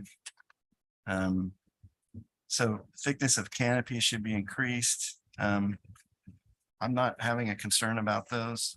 I see your detailing, and any other concern, I think. Yeah, I'm all right with it, with the detailing and the amount of shadow There's a- from the, Bringing back the riglets, or bringing in the riglets, I think was done well. I think it kind of breaks down the building, kind of the unified walls without any fenestration. The riglets seem to help that. There was a discussion about the windows and deepening the canopies, and I think that we've seen that. I had one comment, and let me find the page. It's on your renderings. Give me a second here. Page 3 in the rendering package, Jonathan. This will be the last time I pick at this issue, I promise. Just notice a detailing opportunity here. I was kind of, if you go to slide 3, please, Jonathan. There, I was kind of picking on you guys around how the awnings were plugging in and aligning with certain things. Page 3, Jonathan. Oh, my bad. It's 3 on mine. Go to the, are you looking at color elevation PDF? Sorry. There you go. Can you zoom in? Right where the canopy. Right here. Sorry, right here. Can you zoom in there? I'm kind of a lunatic about details. One of the, you see how this canopy aligns with your opening? It's like the opening and the canopy have a kind of a dialogue, and the canopy aligns with the jambs. I would love to see this detail match that detail. So if that slid in and aligned with that jam, I think you'd have a nice sweet little. No, just that, see this canopy fascia? If it were to align with the jamb of the window that sits above the way this one is, I really like the way you detailed this. And I don't necessarily think you need to do it there, but you, when you're, it looks like this canopy is punching through the tile, like this mass. And if this one were to be detailed that way, I think it would marry those two details and be a nice little dialogue of detailing. And it's a really cool idea. So I would just carry the comment, Joe, is just study the fascia of the larger awning as it relates to the smaller awning on the northeast view of sheet 3 of the color elevation PDF. But anyway, I think any other comments about the windows?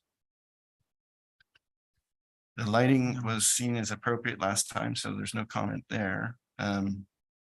So really what that leaves us to discuss is the landscape design. So going back to D, landscape palette is generally appropriate.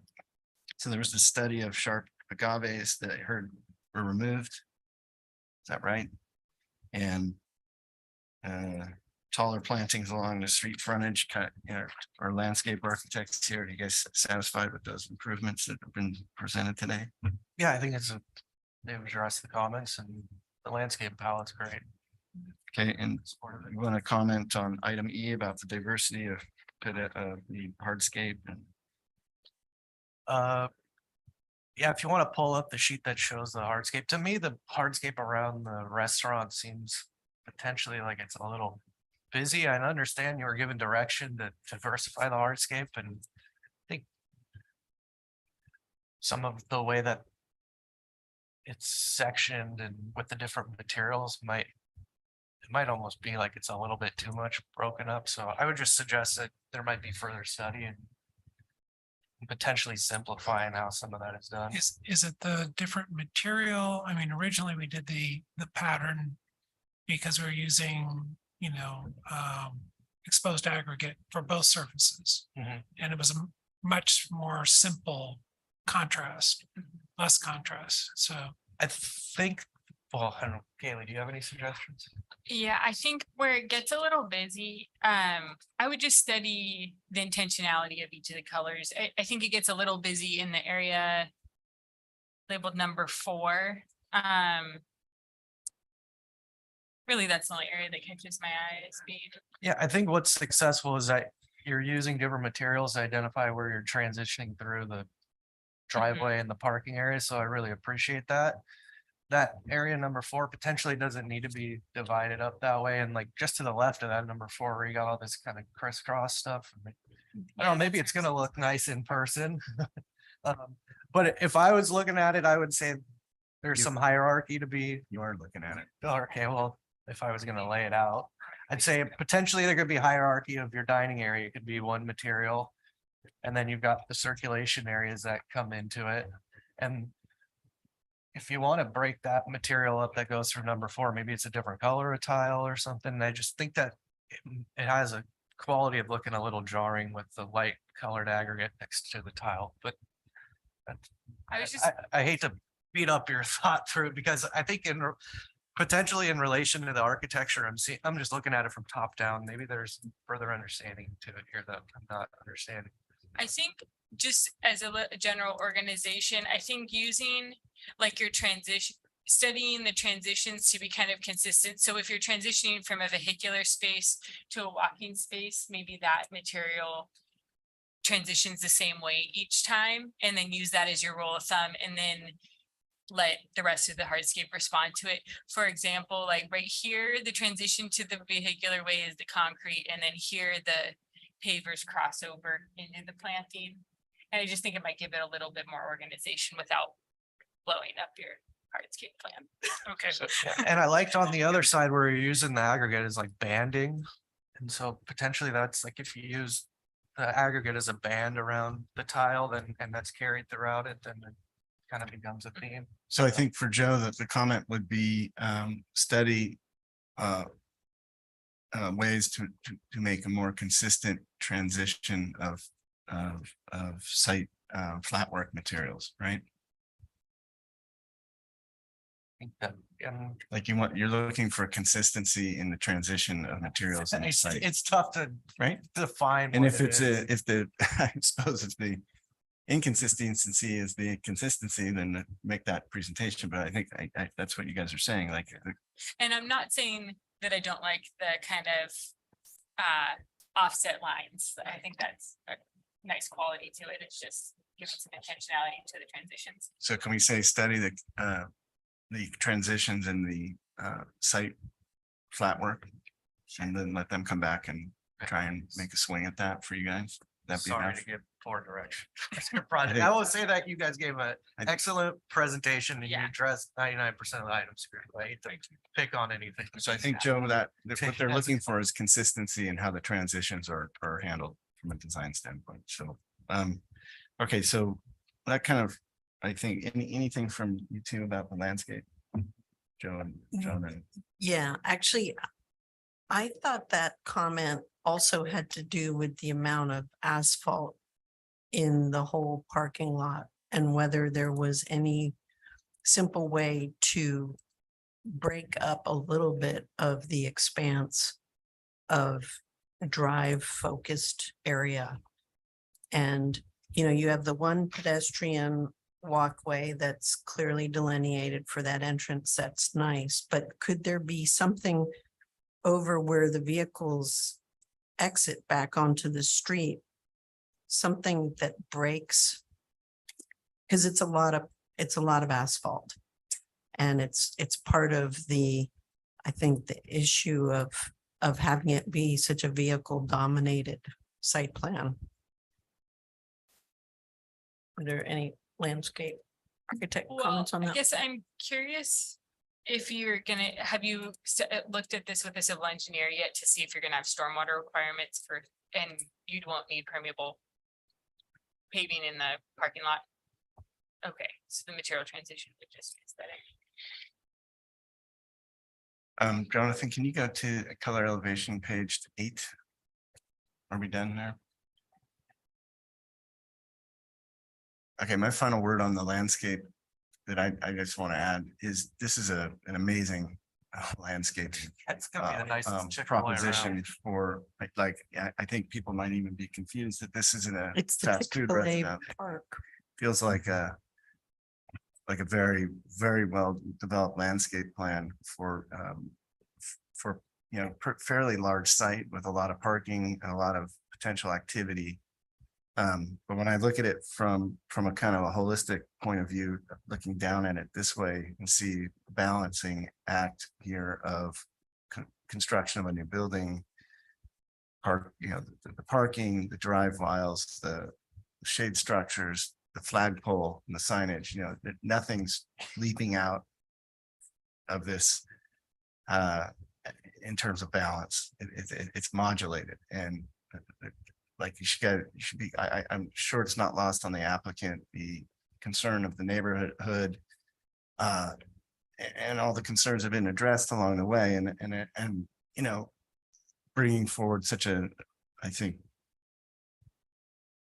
ambitious landscape plan certainly to me occurs as like a way of mitigating that. Like, you know, you can't not be a fast food restaurant with a drive-through. So that's who you are. But to bring the landscaping to this level, I think is I see it as an effort to try and mitigate the concerns that people have about that and make some real effort to put expense and well-designed environment forward to balance that concern. And I think, again, with the materials on the building, for, you know, and the expensive tile and the other things, I think that shows through there as well. And, you know, this is a bird's eye view and I'm not a bird. So, you know, I'm more interested in slide 6 and 5. And I know I'm kind of making a presentation for you, but again, it's just, that is a very nice and a very attractive environment that I think, you know, speaks to, I think, what I just said. So, yeah, Ms. Grubb, go ahead. Yeah, just adding to that, I actually think it helps to have the asphalt as the parking material because it allows the hierarchy of the pedestrian walkways to be the change in material. So that, I guess. So is that do you guys want to put a comment forward on that, or is that just, you're just following on? Well, I think we made kind of a partial comment about whether we should direct them to have a change in material in the parking. And I think in this case, there's enough crosswalks for pedestrian access that unless stormwater requires it, I would keep it. So you want to keep As designed. you want to keep, you want them to maintain what they've proposed, or you want them to change it? Unless Val feels differently. Well, but- Jonathan, can you go back to that bird's eye view that we were just looking at? That one. Yeah. It's interesting how toward the back parking area behind the tree, there, it looks like there's a change in color that kind of breaks up the asphalt. And I think that actually looks good. But I think on the site plan, the only change in color is where you start into the drive-through. Okay, well, I think we have a comment in the record for them to study the transition. So enough's been said that you guys probably have a bit to work on there. So we are gonna move into discussions about signage before we close on this matter. So item K, size and number of signs are not appropriate and should be reduced. There have been some reductions discussed. Study the relationship of signs, how they relate to the corners of the building, specifically 2 signs in the northwest corner of the building that are duplicates of each other. So They took one away. do we have any further discussion on that item? Well, I do have a question as to, it seemed like the signs on the building, I appreciate that you toned down the color of them. That's a nice touch. But they're still super large at 6 foot by 6 foot. I think they could be smaller and still be very effective. Okay. You know, so 4 foot by 4 foot or. I think the comment is study reducing the size of the signs. The location and positioning, okay, but size. Yeah, is we where you're appreciate concerned. that they reduced by 1 that Mhm. where you had 2 on each corner.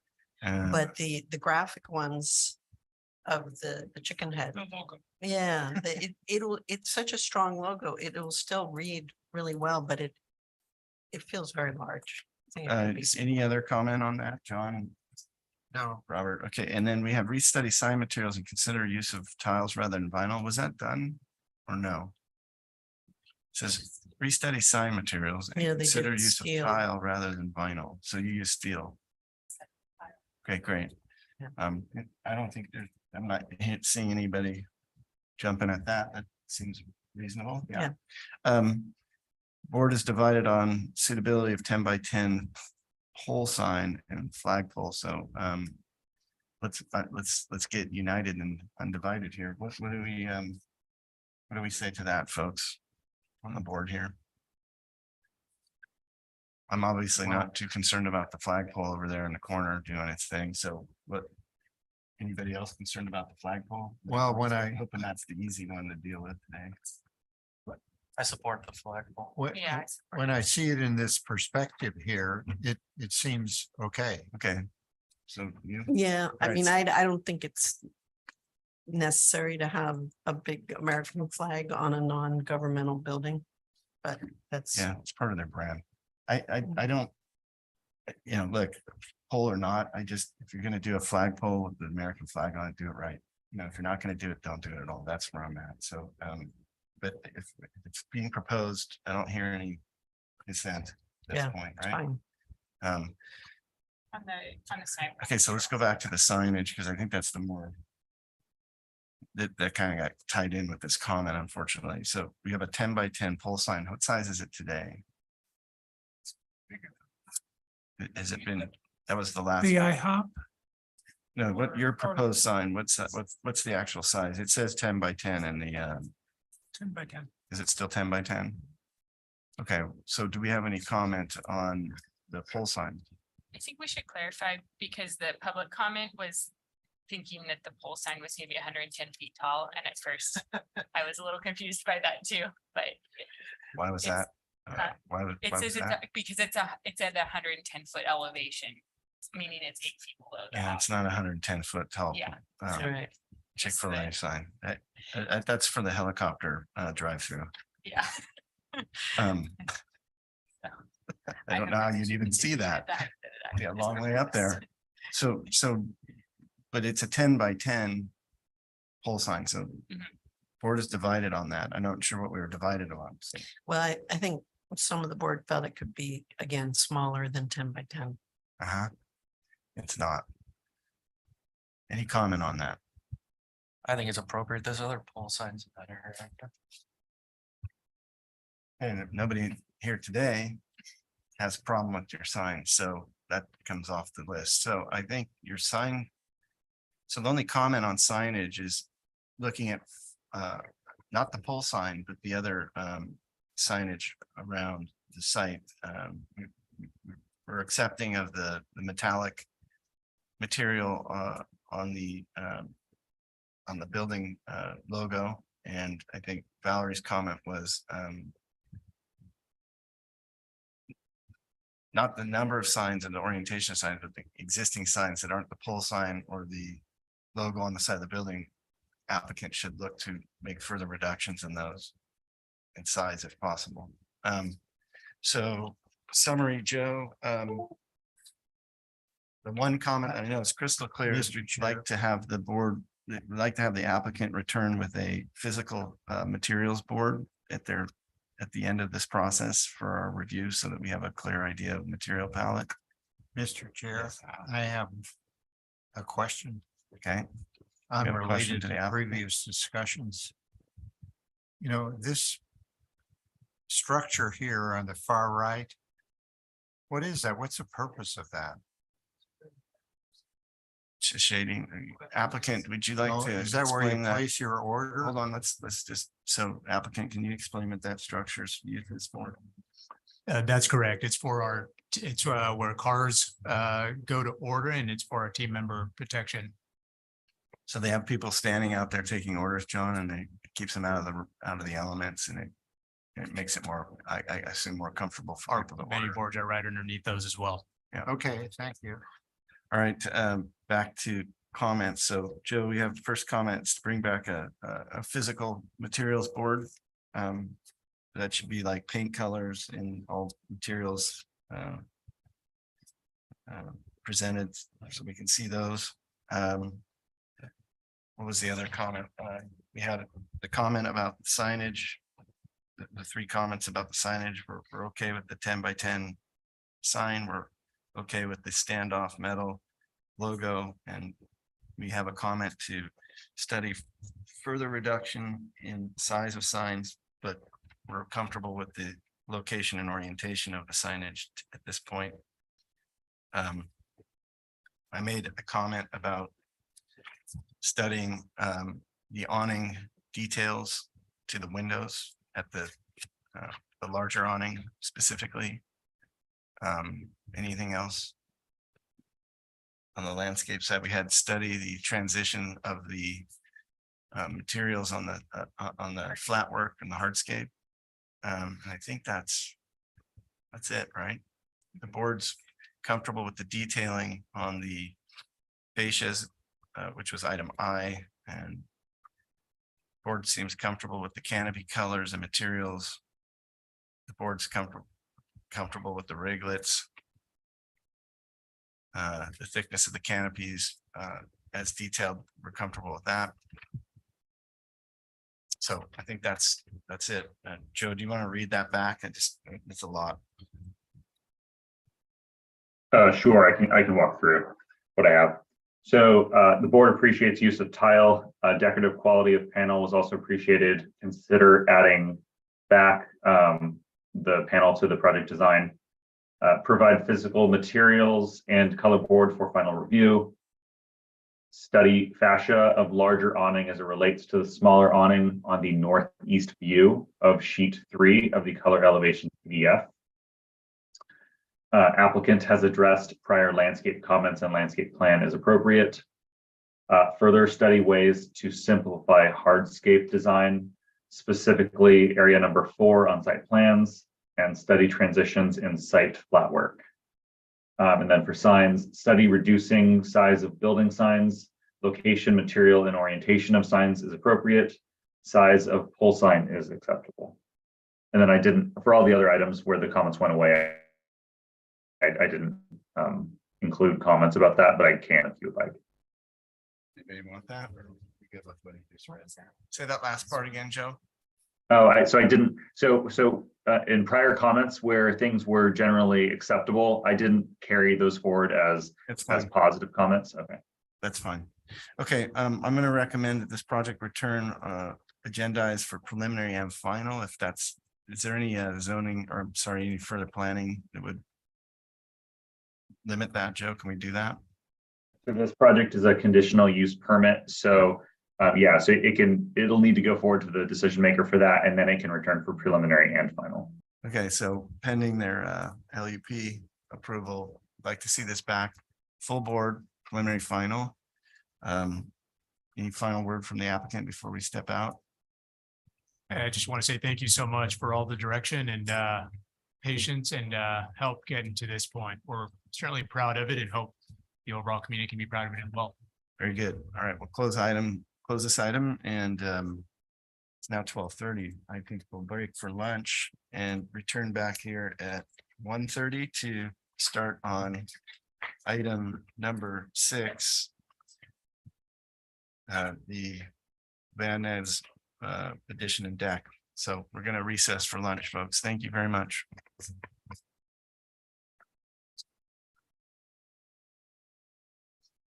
Board 10 meter sat through the board.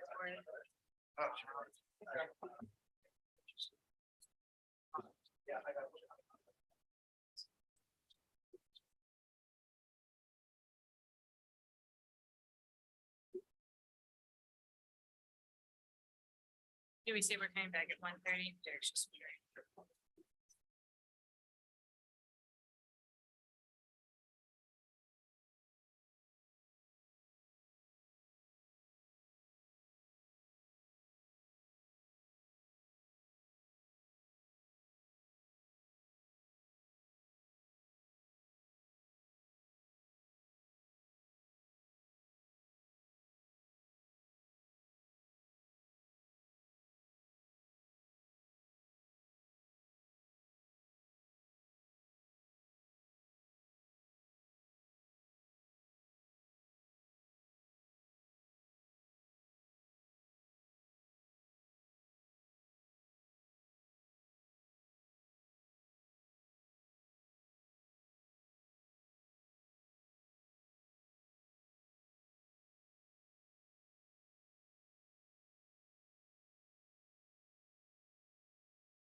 distance that we flowed it.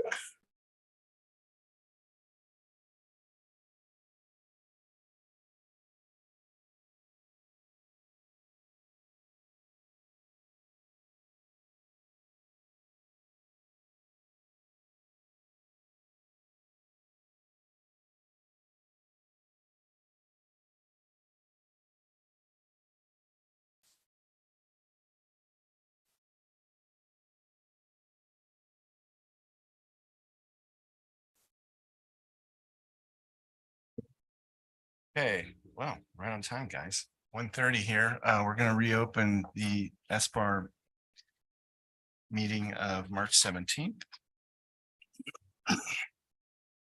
Joe, are you with us? Yes, Mr. Chair, I'm here. Just curious, was there any, did anybody get a hold of the Johnson deck applicant? I don't believe that was, the planner Soren was planning on coordinating with them so that they can return once they've updated their plans. All right, Jonathan, I assume we didn't hear from him again. Okay, well, let's move on to item number 6. We have, what is this? Conceptual review of a new deck, 1,000 square feet. So this is the Cabanas addition and deck. Go ahead. I'll help you. It's Kvanks. Kvanks, thank you. My name is Ted Meter. I'm the architect for the project. In the description, it references 1,000 square foot main level deck. That is, as of right now, being removed from the project. That deck was located on a 30% slope and a sensitive habitat, so it's not going to happen. This project is a remodel, interior and exterior. There's no horizontal addition. You can see in the top of that site plan, there's a small sunroom that's going to be removed. I don't believe that was ever permitted. No other addition. You could move to the next one. A lot of interior demolition, changing of doors and windows, but no mass or bulk or scale change. Next page. Just keep on going past that to the elevations.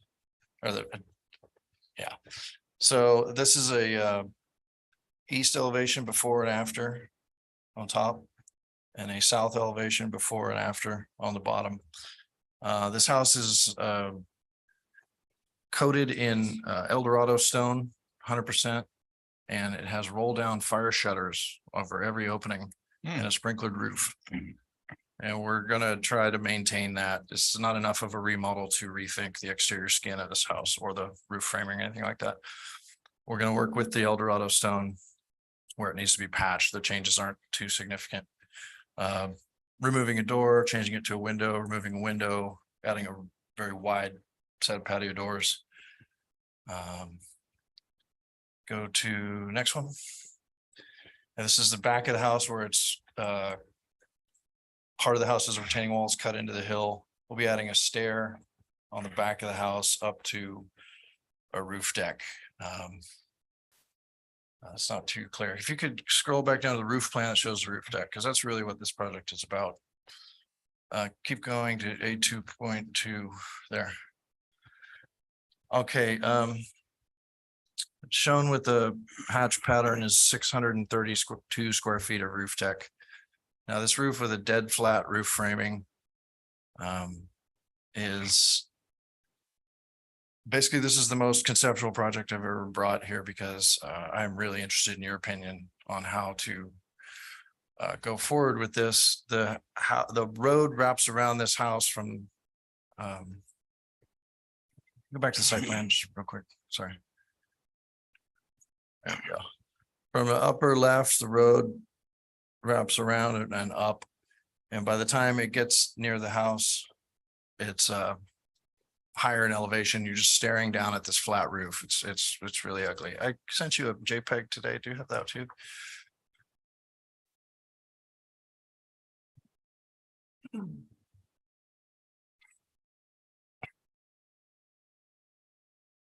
Okay, here's the problem. How do we put a roof deck on a roof that looks like this. This is standing on the side of the private road that winds up and around this house. There are only 3 houses above this, and it's not a county road, it's a private drive. So I'm not exactly sure on how your purview extends to views from private drives. And B, I'm not aware of any architectural guidelines on exactly how to approach this, but my presentation here today is coming with a roof deck surrounded on all sides by an open cable railing. I considered trying to have a solid wall on the uphill side here. But I think that the effort of trying to screen a deck on this roof is nearly pointless. And it might be better off just trying to go with the lightest, most transparent materials possible. The only material on the bottom of this house is this Eldorado stone. So it remains in question what type of screening walls we would even put on top of the roof. As for the floor of this 632 square foot deck, it would be a light gray Trex type of decking, recycled. Generally match in general the color of the roofing that's there. We don't intend to replace all the roofing or the roof structure of the house. It's just an insertion of a roof deck. Also, because the views are all on the other side of the house as seen from here, we really need a stair to come up on the back side here. It's the only part of the house that has a wall that we could attach a stair to. And so there is a 20-foot section of basically a catwalk across the roof, which also really should have a railing.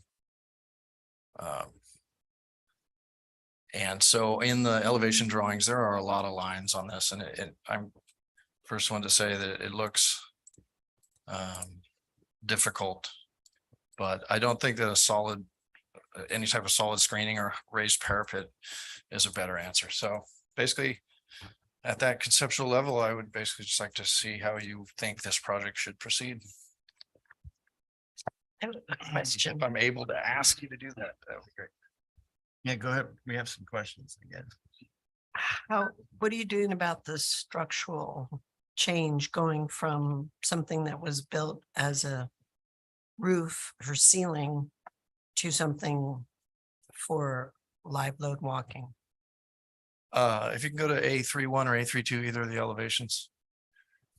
Where the, yeah, that'll work. Where the deck occurs, we are reframing with 16-inch TJIs. We're going to pop it up 10 inches above the existing. So For you're one thing, yeah. the framing itself is a mishmash of additions, and it doesn't span clear what we Right. needed to do. So we're going up 2 steps from the original roof. That would be the only area of reframing. Everything else would be existing. Okay. So I guess that indicates that there's a little bit of Eldorado stone added to that next 18 inches of elevation to make that happen.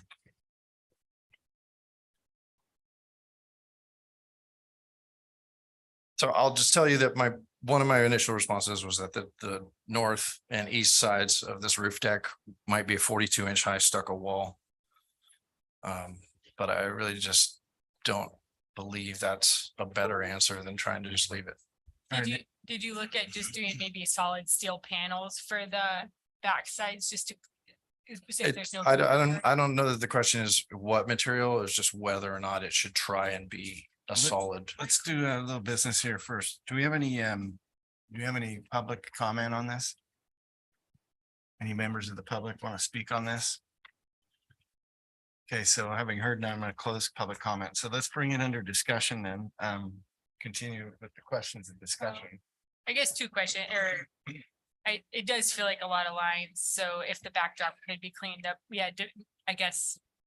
What material is that? I was thinking it would be simplest because everything else is steel, that you transition with more solid panels of steel back there to.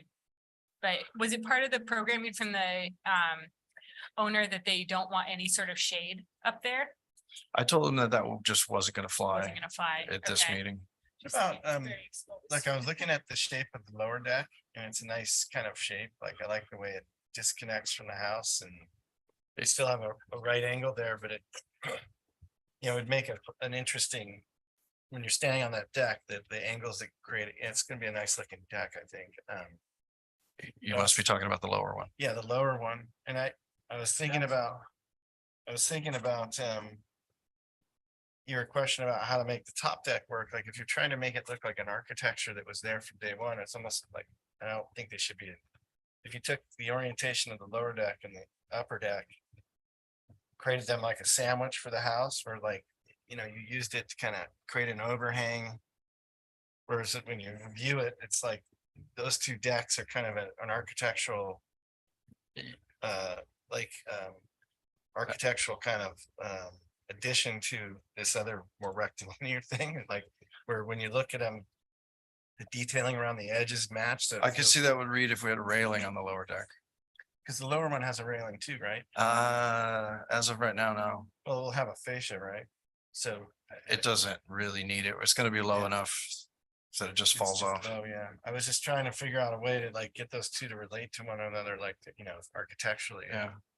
I mean, I think, you know, if it doesn't offend anybody else's view, and like, you know, like, I thought your idea of maybe screening the driveway, you know, if there's no uphill view from anybody, then maybe you do some plantings along that edge and build it up so as you approach it, you don't see the roof, but once you're up there, you know, maybe a rock ballast on that roof would be On the way rest to of the, decorate it. And you have to do a heavy enough rock that it's not gonna blow off in the wind, but then it's kind of an old mid-century, you know, but what else could you do? I mean, just resurface with a nicer looking roof material on it. I mean, those rock, like an old school rock ballast. Yeah, I know what you mean. Just- I don't know if they do it anymore. Well, you can do it. Yeah. We've seen it on this board a few times, but So are we saying that an effort to improve the overall look of the roof might just I make the don't- rest of it go down easier? like, I don't think anybody else sees it. It seems like you're just No. trying to get this thing in line for the new owner or whoever's fixing this thing up. Sounds like you're doing a kind of a just refresh on the building and adding some Yeah. amenities. So, Well, the owner's drive is roof deck. yeah. Well, let me just ask, would this project be heading in the right direction if it had a solid wall on the north and east Well, facing? I mean, my 2 cents would be, you could use glass railing. And so it wouldn't be so obvious and, fix a spiral stair out in front and eliminate that long walk up to the deck. You know, the spiral stair could, you know, have a little extension reaching out to the deck and, Jonathan, can you go to the photographs? huh? Yeah, so Photograph. that long elevation is all views of the ocean and So Santa Barbara. Where were you thinking about putting a wall? Somewhere along here? That where you got this pointer is a retaining wall. The grade comes to about 3 feet below the roofing, And then this drops in, right? and that drops in. There's a retaining wall running 5 feet away from the building for the rest of the length. I mean, So it we're gonna seems like cut if- in with a new retaining wall to get the stair started. Why don't you, have you thought about having the deck be back here? You know, and maybe lifting it up a little bit, making it part of that retaining wall, so it almost feels like My discussions with the owner have always ended in the deck being at the southeast edge. yeah. It's very hard to convince them that the view would be What if, equal. what if you got some, but what if we had some more elevation? Like, I know what he's getting at. He wants to really get out there on that precipice, right? Once the down view. But if he got up higher, he would get it. You know, I'm just trying to make, like, if you're trying to make it architectural, you know, if you're starting there and you lift that up and it feels like it's almost like a roof coming up, like with some, Well, I did that with 1.5 feet, but yeah. Like, I mean, what looks stupid sometimes is it just a deck sitting on a roof, but if it like lifts up like an architectural element, then it actually has kind of more of a, Maybe you could put a trellis over it. I mean, I would consider Is that- like, can I if there's really? no view up the back, I would actually encapsulate with a, not a full height wall, but you could architecturalize it so it feels like it's part of the original architecture. I mean, it could be like a slat wall. Yeah. Well, I think it needs to match, or it brings up some of that stone, but it's, you know, it's like a volume that comes up that actually becomes the platform for this deck. So kind of like a central mass Yeah. using the lower material. Yeah. I know that relocating the deck to a less favorable part is gonna be a. No, I'm saying if you can get that out front, like, and actually turn it into a volume, I think you could Yeah. change it, but I don't know. I mean, Okay. we've had people come in here with roof decks before. They're kind of silly. Most of the time. I appreciate what you're dealing with. It's the lower deck seems fine to me. The upper deck, Now, on the drawings I'm looking at, the lower deck has a railing, but that's not, And it was huge and it stuck way out over yeah, 30. That that's had to not go. it. No, the planner said no.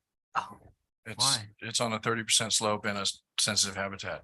oh, that's what you're talking about. So I have okay. to do no grade on the downside of this house. Okay. No work. I So what does see. that So- mean? So these plans are not correct. So you No, can't, I just showed up with them today. you can't do this deck that you're showing on the lower part? No, Not at all. No. No, yeah. it's Or at least no smaller and footings. has no railing. So you There's can a- do it, you could do it, you just can't land on the grade below. there's an opportunity for cantilever, but that rapidly becomes Yeah, insane. yeah, sure. So that deck's out. Yeah. So what's your proposal for that deck? Is it smaller or are you Well, gonna leave? Number one, we gotta keep it out of this project because it's holding up the entire remodel. Renovation of everything else. Number So- two is just gonna establish a retaining wall that's 48 inches or less from top So of wall to bottom of footing. Where, describe, is this like, what about in here? Is there any opportunity? That, that's so vertical, you can't walk it. So. but It if just you- drops but off. You can't put any footings in it. We're not allowed to. So is this an ESHA? I'm sorry, what? Is it an environmentally sensitive habitat? Yes, ESH, yeah. And that's this boundary here? It actually crosses through the house, Really? but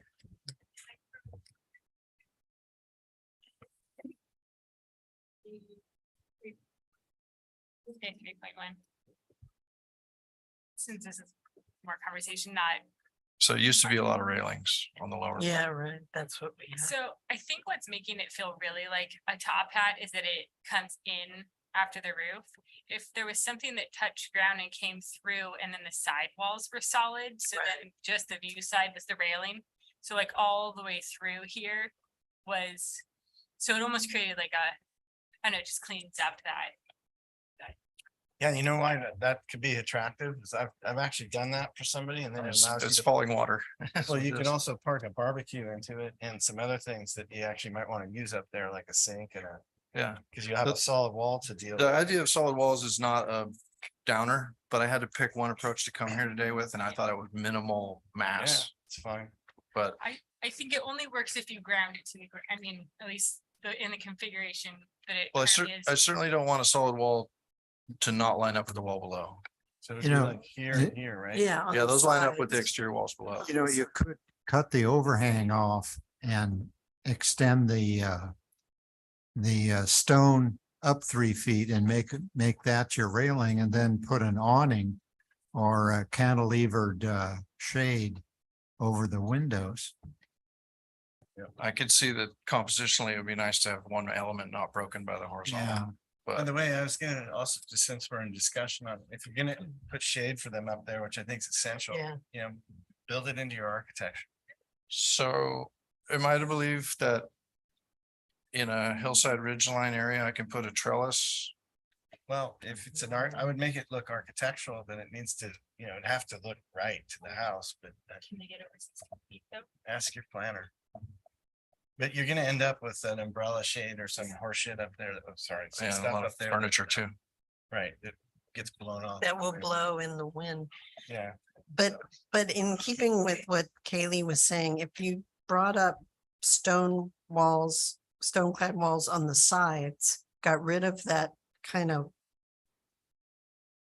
the overhang that makes it look like an add-on on the sides, and then do a more defined trellis or something out the front, you know, to give you protection for the south side.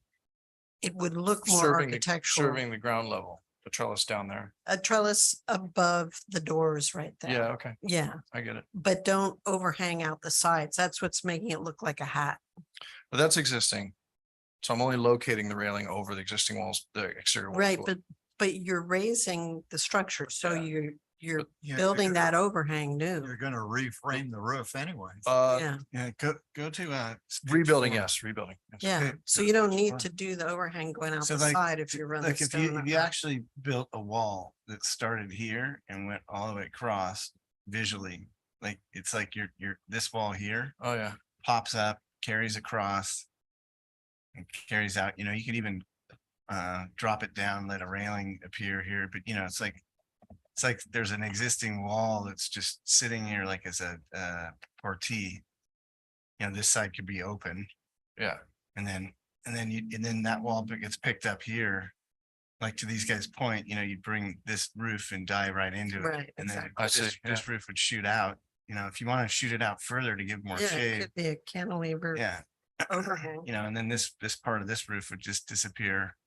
And I think you have the makings of an architectural solution that kind of solves your problem. And then, whatever happens I still think you could put a spiral stair there and eliminate that connection to the other side of the building. Yeah. It's a really hard sell. It's a real estate, everything's got views on that side. I mean, Well, you see through the spiral stair. okay, I'll And you I'll push don't it. have to put it right next to the building. You could put a little bridge. Well, I tried to do a spiral stair recently and the only one that meets current code ends up being They're about kind- 5'6". Yeah, they're kind of big. and ridiculous big now. Can't do the little ones. Yeah. But But you could put a wall here and a wall here. You could do all Yeah, kinds. and just make the south side look more architectural. and get rid of some of this brim hat top. Yeah, get the hat out of I it. would love to play with a If you can sneak it composition into has- the, if the height restriction isn't in the way, the wall could also be a place for columns and then, like an L-shaped cantilever shade or whatever on the south side, but Yeah, but Do you know Anyway. like your plate height? What's the height of the building right now? current plate height is 8.0 and this roof sandwich is only 12 inches. It's a low. Okay. you might be able to get a shade. Anyway, I think, I think that's. Okay. That's enough on that. I would say you could return on preliminary. Okay. Further conceptual and preliminary if you'd like. Okay. Anybody else have any other comments? So I think the comment carried forward is the board's not objecting to a roof deck. We just want to see, the board would like to see an architectural solution to support the roof deck that feels comprehensive to the existing design. Okay, thank you. I One of enjoyed the- it. I think the other thing is glass rails or glass railings are on the table. You heard it, so. If you want to try that, you can. All right, Okay, thank you. you're welcome. Next item will be item 7. It's a AT&T new tier 4 telecommunications facility. This is request of Jerry Ambrose, Yukon Group, agent for AT&T. This is further conceptual of a 70-foot high AT&T wireless telecommunications facility. And do we have our applicant here? Yeah, hi, this is Jerry Ambrose. I'm here. Hi, Jerry. Have we seen this before? Good afternoon. Yes, you have. Okay, is everybody here clear about where we are in the county? Yeah, it's right behind Carp High. Right behind Carp High. All right, take it away, sir. Give us your name for the record and give us a presentation of what you brought for us today. Yeah, my name is Jerry Ambrose. I'm here on behalf of AT&T. At the last SBAR meeting, there were three primary comments. One had to do with making the faux eucalyptus tree less looking like a triangle and more natural looking. So we added some branching and leaves above the top of the tower. The board had asked for some additional photo simulations from Carp High. That was difficult, but if you get on the bleachers on the south side of the track, you can see the area where the tower is proposed. So I provided 2 additional photo sims from the bleacher area. And the last comment was to add landscaping. And I've been working with staff to try to figure out how landscaping would add to the project, because the tower is about 1,600 to 1,700 feet from the closest public road. So I was just questioning the need for landscaping and how that would improve the project, given it's so far back and it's behind an existing wood fence, the base of it at least. So these are revised. I assume these are the revised photo simulations. There are 2 additional views that were added. There's one. So the one on the right is before, and the one on the left is after. If you look in between the goalposts on the left, you can see the faux tree on the left side of the goalpost there. Best way to describe that? Yeah.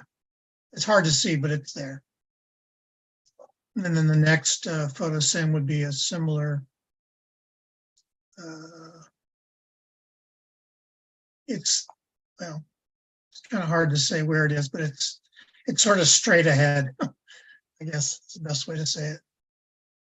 This is further, I guess that would be east at the edge of the bleachers, looking back towards the hillside. And that's all I have. I can answer any other questions you may have.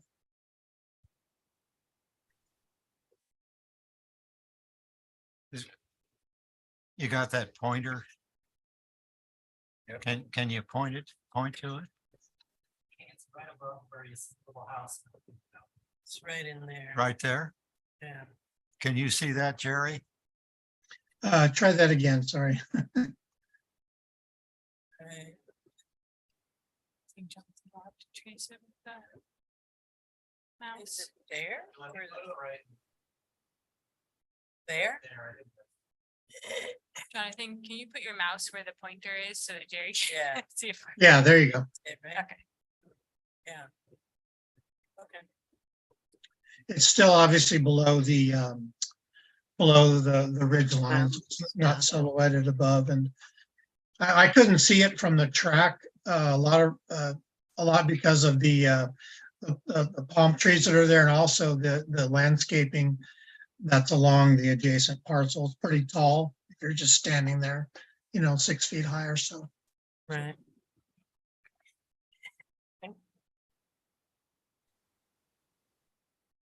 Oh, you can hardly see it.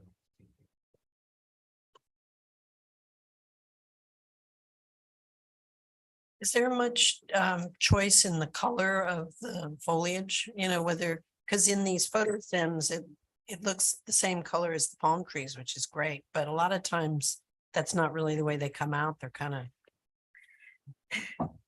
real bluish green. So Yeah, sometimes the eucalyptus, the faux eucalyptus can come out bluish green, but yeah, their color can be prescribed by the manufacturer yeah, or to the manufacturer. to match the palm tree colors seems good, because that is Yes, what we can do that. Photo sim is doing. Okay.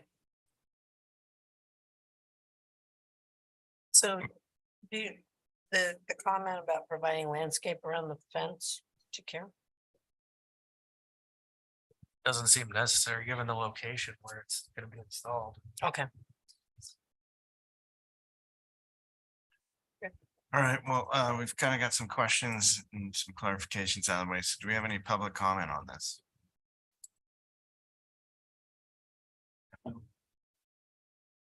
Yeah, I don't see any public comment on my end either. No letters from the community or anybody. Okay. All right, so back Well- to comments from the board. This is, It's here for conceptual. Seems like it could move forward with the request that the color of the foliage be spec to match the adjoining palm trees. All right, well, I'm gonna say that we bring this back on consent. Agendized for preliminary final with those comments. Yeah. Okay. For the record, I'd rather see a pole than an abomination of a tree. Not a big fan of these big trees, so. Just hope I'm not on consent. Can we add, or can I suggest a comment that for these type of applications, I think it'd be helpful to have a photo of what the actual thing looks like, because it's, you know, Photoshop can make a fake tree look real, and this drawing doesn't look like a real tree, so it's kind of like smoke and mirrors, and like, can we see a photograph of an installation of what this product is? I think it's would better inform the ability to decide whether or not this is appropriate. Yeah, they look like horrible fake trees. They bring in their samples, they're awful looking, so. Yeah, well,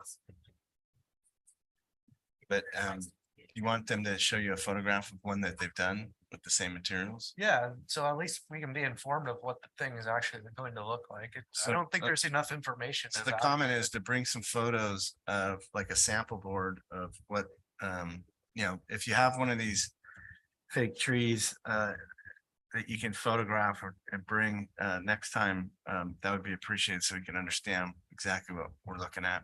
Sure, you bet. Well, and what it would look like if it was just a pole. That was my question, because I haven't seen this. I think I would ask the last time, but why is this a tree versus the poles? Yeah, because that's what they presented and we didn't tell them to come back as a poll. But it looks like the last time, I don't remember reviewing this. It looks like, let's go back and look at that. It says, the last comments were study visibility from Carp High. They did that, provide landscaping around the fence. We talked about that, and then top faux tree should be rounded off. So came in that way, it's being discussed that way.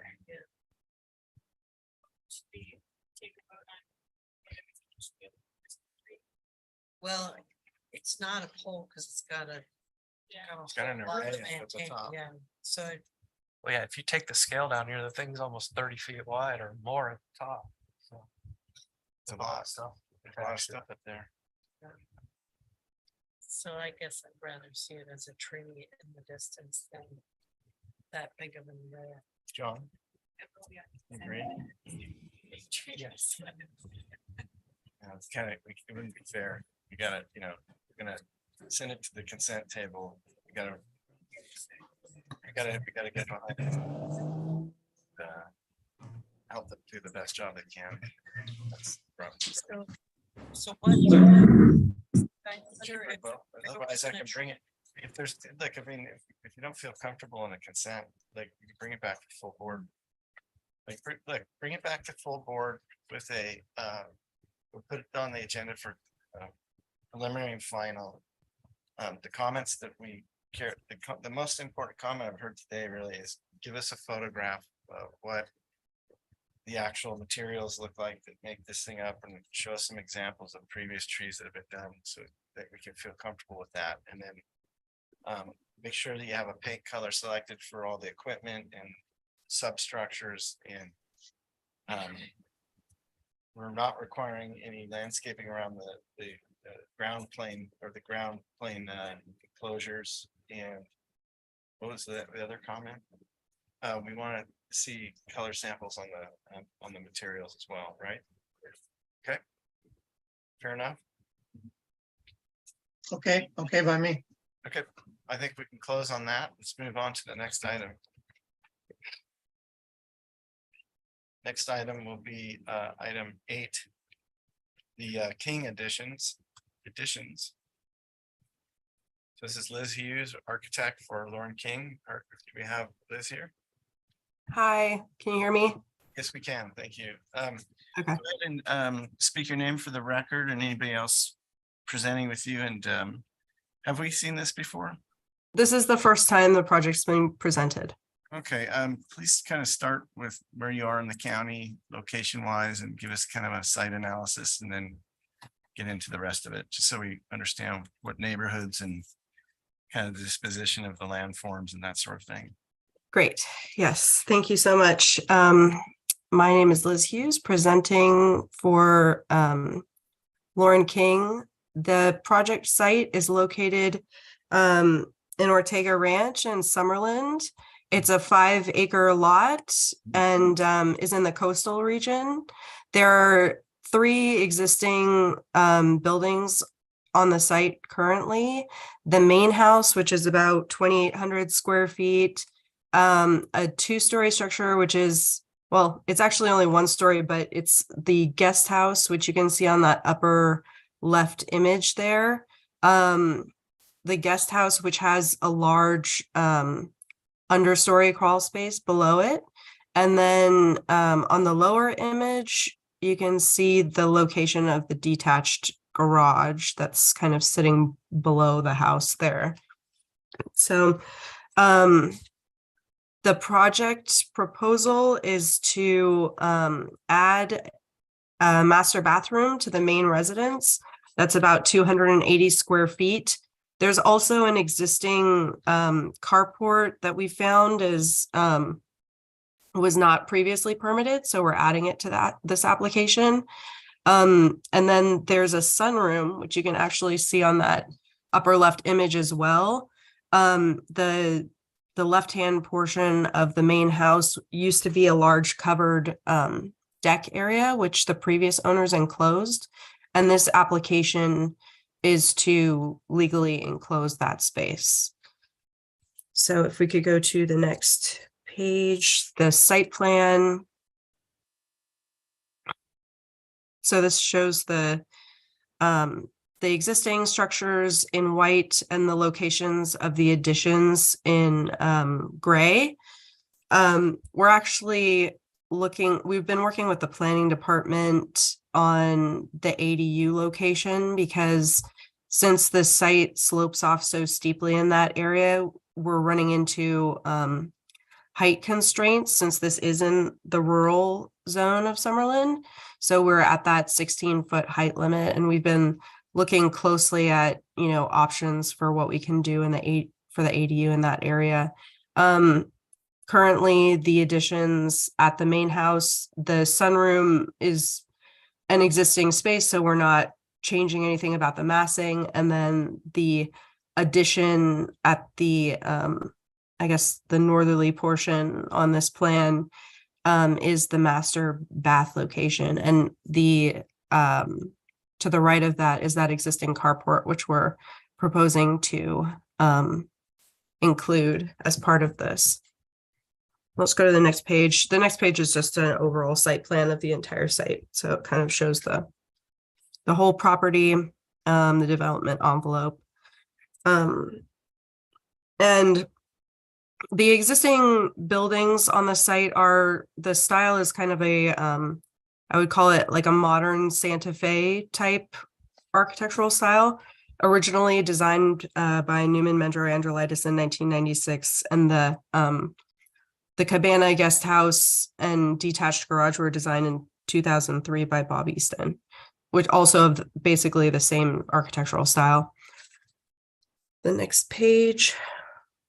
So this shows the overall floor plan with the location of the new master bath. The area that's grayed out is the existing portion of the residence to remain. So you can see on the northern portion, the master bathroom addition, there's actually an existing wall there right now. And so it's a little courtyard area, and we're just going to remove that courtyard wall and extend, basically extrude it upwards. So, and then on the southern portion, the sunroom is existing. There are frameless glass windows there, which we're proposing to remove and replace with new steel windows. Throughout the house, the windows are all existing wood windows. A lot of them do have transoms, kind of with a more rustic feel. So the sunroom, since it's the openings are larger with a different character, we thought it would be nice to implement steel here, kind of as a different feature for this portion of the house. Let's see, next page. This is the proposed roof plan, the existing roof over the sunroom addition, and then the area of the new roof over the master at the northern part of the project. All of the existing roofs are parapet roofs, so we're keeping the same design and detailing of the existing. Next page. These drawings here were the proposed ADU plans that we had as part of the coastal application, but that we're actually not going to pursue because of the height issue. So we can move on to the next one. Okay, existing elevations of the residence showing showing the heights of the existing parapets. The existing residence is 16 feet high, and so the addition is actually lower than portions of the existing.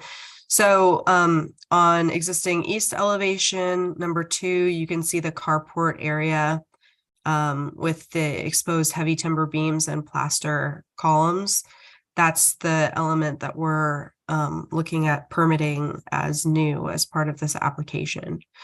And then if you go down to the existing south elevation on the left-hand side, that's the previously unenclosed sunroom that we're looking at enclosing as part of this application. Next page for the proposed elevations. So on the north elevation, you can see the location of the proposed master bathroom addition. The windows that we're proposing in this area are to match existing, so they would be new wood windows, and then the parapets to match the same detail as the existing house. Then on the south elevation, you can see the new doors enclosing the sunroom in that heavy dashed space there.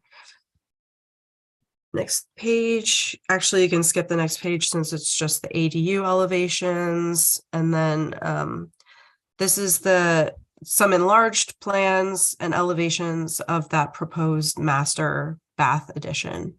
And I think the color helps illustrate how this addition fits in with the existing residence a little bit more clearly. And if you go to the bottom of this page, there are 2 3D views of the exterior of that element there. And then down at the last page are the same views of the enclosed sunroom area. And you can see that we wanted to create with the steel windows, a very light feel, so it still feels very open. And with the bifold doors, just kind of maintaining that indoor-outdoor feel of the space, even though it's now being enclosed. But all of the existing heavy timber and finishes are proposed to remain as existing. All right, very good.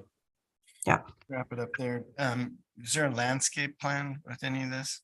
No, I mean, all of the development is over areas that have already been developed, and there's very very nice and mature landscaping on the site. So we're really not disturbing any of that as part of this application. What's the existing driveway material? The existing driveway material is kind of, it kind of looks like a flagstone almost. I think it's some sort of stamped concrete. Okay. You might be able to see it in one of those images from the original. There actually is a large fountain in the entry courtyard that we're also proposing to remove and replace with some like a courtyard wall with paving in that area as well. Okay, any questions from other board members? Do we have any public comment on this item? I don't see any letters or anybody raising their hand to speak, so we'll close public comment, bring it back to comments from the board. Start with Robert, moves down the table here. So Robert, do you have any comments? Seems to me like what is being proposed fits in nicely with the existing architecture. I mean, I'm not a trained architect here, but just looking at it, it seems like it would have existed there before. So I think it's nicely detailed and appropriate. Okay, Kylie? Yeah, I agree with Robert's comments. I think it is detailed well. Fit in with architecture. Okay, Val. Yeah, it's nicely presented. I think it could come back preliminary, final and consent. John. I agree. Okay, so I would say the only comments are return on preliminary final on consent and have a full package of drawings. I'm gonna say that your current drawing package is a little bit confusing for trying to figure out certain things, but I think it's just it's kind of it's a difficult house to understand, and I don't think we want to see any more documentation than we have. I think it's been pretty well established that it works.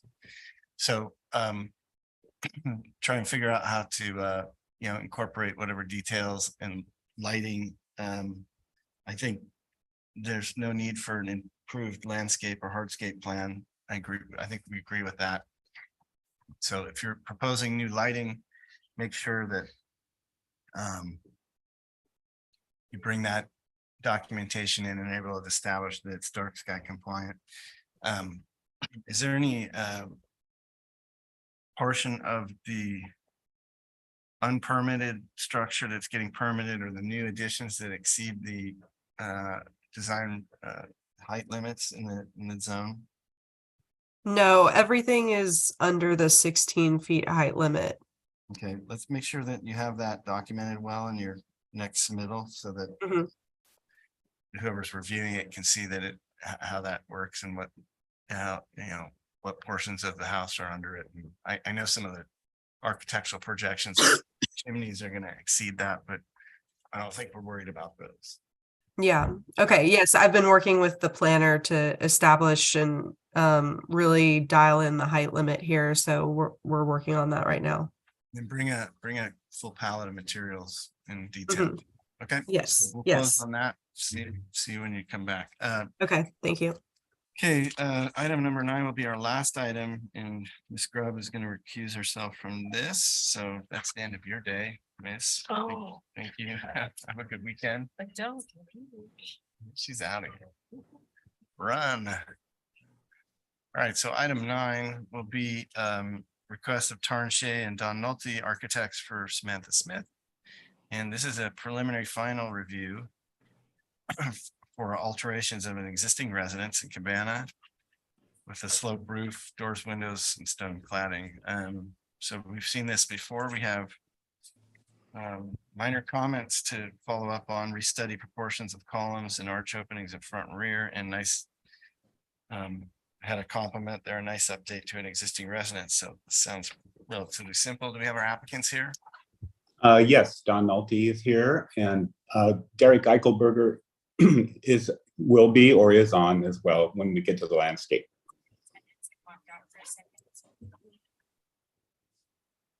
All right, he's probably wandering the halls. We'll see if we can go snag him.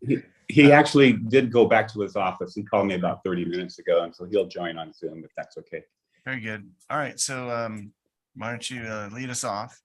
Okay, can we get to the plans? I'm just seeing the planner's memo right now on the screen. Thank you. So you saw it before. It's an ag zone property behind the Summerlin, and it's 20 acre, 18.5 acre project, new owner. And if you could scroll up a little bit, there's a stables to the right, and we're working on the house on the upper left side. It's a new owner. The house had a classical style, built to the older Summerlin height restriction, which actually allowed a higher house than we can build today. So I'll talk more about that in a moment. So it's an interior remodel and a refacing of the building outside, new doors and windows. It's just an update. And I can go through some quick floor plan changes for you. The next 3 sheets you can go through are the landscape, and we'll want to come back after these photos. So you can see what we have here. The curved portico will be taken off. The house is going to be much more rectilinear and updated. Move to the floor plans. We can go through these 3 sheets. We'll come back when Derek's on. I am on. Okay, okay, well, this is the floor plan that we're working with. On the right, you'll see the existing auto court. It's a sandstone appearing concrete. We're working with new layouts inside, and the wing immediately under the swimming pool there is actually was up a half a flight, and it is being dropped, and just for the convenience of the pool. So it's more on the poolside level, and on the left is the pool house, which we're proposing some changes for as well. We can go through the next 3 or 4 sheets. And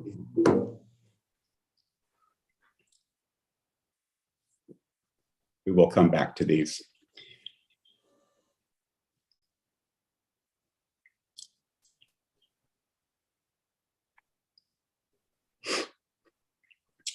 So this is the existing plans. And if you keep going, we'll show you the demo plans where we're removing walls. That's red is all the new replacement of windows and wall removal, and taking off the curved art portico in the front of the house. We're also scoring off the breakfast room, which is that rounded room on the right side of the sheet there. Next page.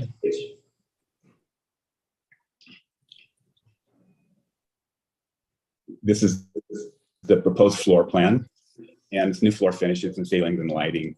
And the new master bedroom wing, the upper left-hand corner, had been dropped and completely redesigned for the bathroom and master bedroom. Next. This is the roof plan. So we have a flat roof before, and we're trying to get a steel sloping roof on the building. And we've made it work, meeting the new, using the 4 and 12 to get us a 3-foot height increase to go to 19 feet.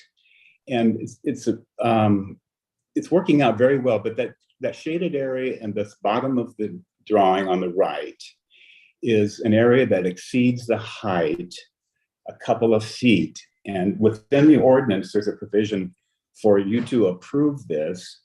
And so we are asking that you do it for this better practice. It serves better architecture for that reason. There's also a roof deck just immediately above that, and that's what was it's being rebuilt in a slightly different layout now. But the stair that serviced that roof deck is being maintained. So you can see throughout the house it has a steel roof. The cabana on the left, likewise, we're trying to bring that to a peak. And that cross-hatched area there would require your approval for it's approximately 150 feet or so. It would require your approval to exceed by a couple of feet the overall height ordinance.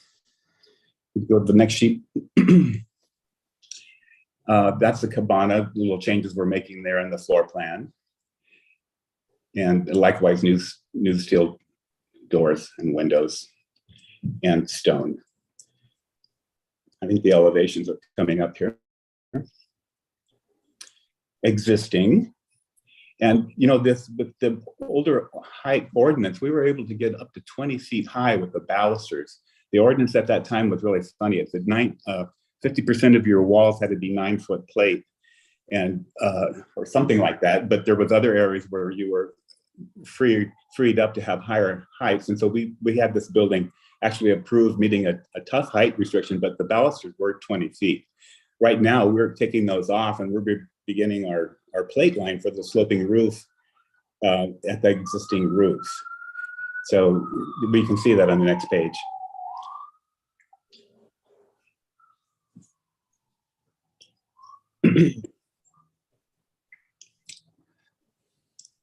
So the bottom elevation, if you could go to that, that's on the pool side, and we're showing the stone, and that you can see those 2 columns there is what one of your comments asked us to address last time. We were trying to keep some iron and stored steel doors that were already there, quite expensive, and they had a narrower column that didn't look right with the stone. So we did change this elevation, and I think improves the proportions of those openings. The drawing just above that is just off the motor court. It's the entry We still have a covered porch, but it's been squared off. And you can see the roof right above that entry structure, where the area that slightly exceeds the building height above that dash line. The dash line shows the 19 feet. And the drawing elevation above that is south, and we're using plaster on the areas that are, less visible, less important. And the view to the top, the very top elevation, is the garage and the breakfast room. And if you can see the stone that we're using. Next page. An existing cabana. And the next drawing has the proposed elevations. And likewise, we changed the proportions of the columns there, and that's facing the pool. So these two openings are either the bookends for the swimming pool. And that's our presentation. I'm happy any questions when it comes up, and maybe let's get to the landscape now, back at the second sheet from the beginning. So no, maybe the third sheet. After the photographs.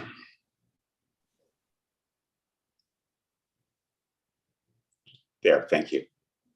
Can we go to the planting plan?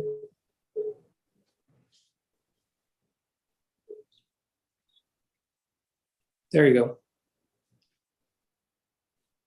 So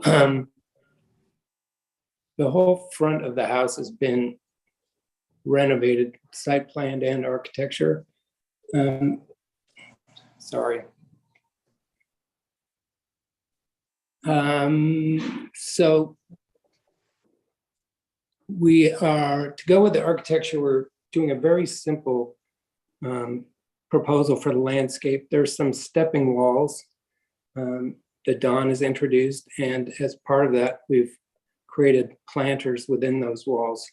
So they rise up with the stairs at the entry, and the side walls will actually step with the walls and the planting. In that series of walls, the planting would be just simple boxwood front with mass planting with silver wistringia. And then we've created a landscape foil against the facade of white crepe myrtles with a simple lavender planting underneath. That same idea turns the corner outside of the living room, I believe, or the dining room. No, living room. Anyway, it's framed. It has a fireplace which is focused on the building, and then at the other end we have a little water feature. So there's a chance to enjoy either or on that terrace, and that's also, it's got some standard bay laurels that create the landscape feeling there with other plantings. In the back, the area just north of the pool right now, which isn't part of this scope, has a bunch of palm trees, which we're probably going to maintain. So I'm using a little bit more of a tropical theme in the back. The main trees outside the back doors are magnolias. There'll be specimens pretty large going in. And then at either end of the pool, we've got the Phoenix reclinatas. They'll be multi-trunk, fairly dramatic, with king palms running the length of the pole between those. And then we have, using the same idea, very simple mass plantings of materials, we're using some more tropical themed, yet drought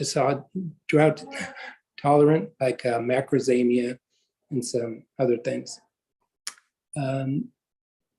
Along the very simple bands of drought tolerant planting along the south facade with some other trees. I think they're also crepe myrtles. You see.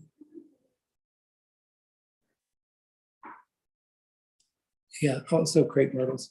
So that's generally the presentation. The new irrigation is all water efficient landscaping, and we've met the Wallow calculations, and let me know if you have any questions.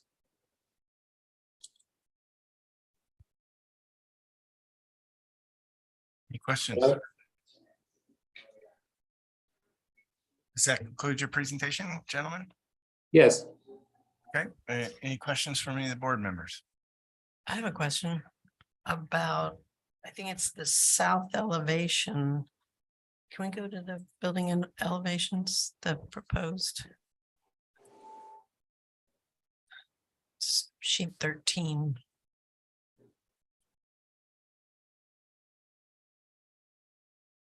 Yeah, the south elevation, the plate height is so high and the windows are so low. What's the thinking there? It just makes for a lot of wall above the windows.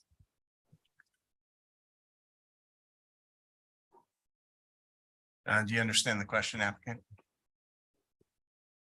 Question for Don. Yeah, I got muted somehow.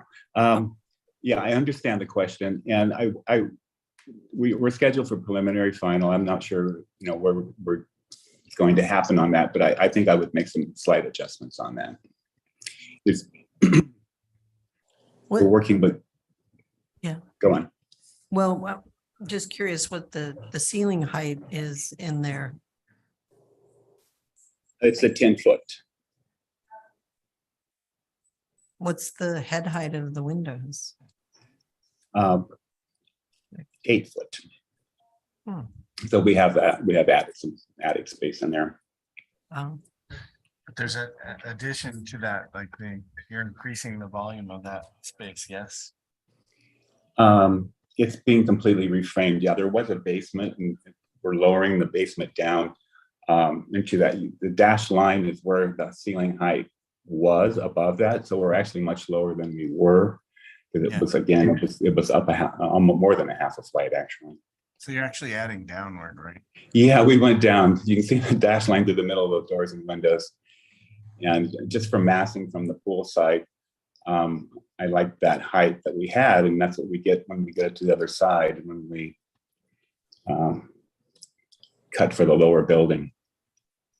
Yeah, I think so. Yeah, so we're lowered on that on the south side. We're actually excavated out, and I lowered the floor on that side as well. let me ask quick, do we have any public comment for this item? I don't see any letters. We do have a planner memo that we're gonna address here. Apologies, we do have one letter that was submitted during the meeting. Okay, hold on. We can bring this back around for discussion, but I think let's address that. Give me a second. I looked in the public comment letter. I didn't see anything in there. You want to help me out with that, Jonathan? Yes, sir. I saw the folder. I don't see anything in it.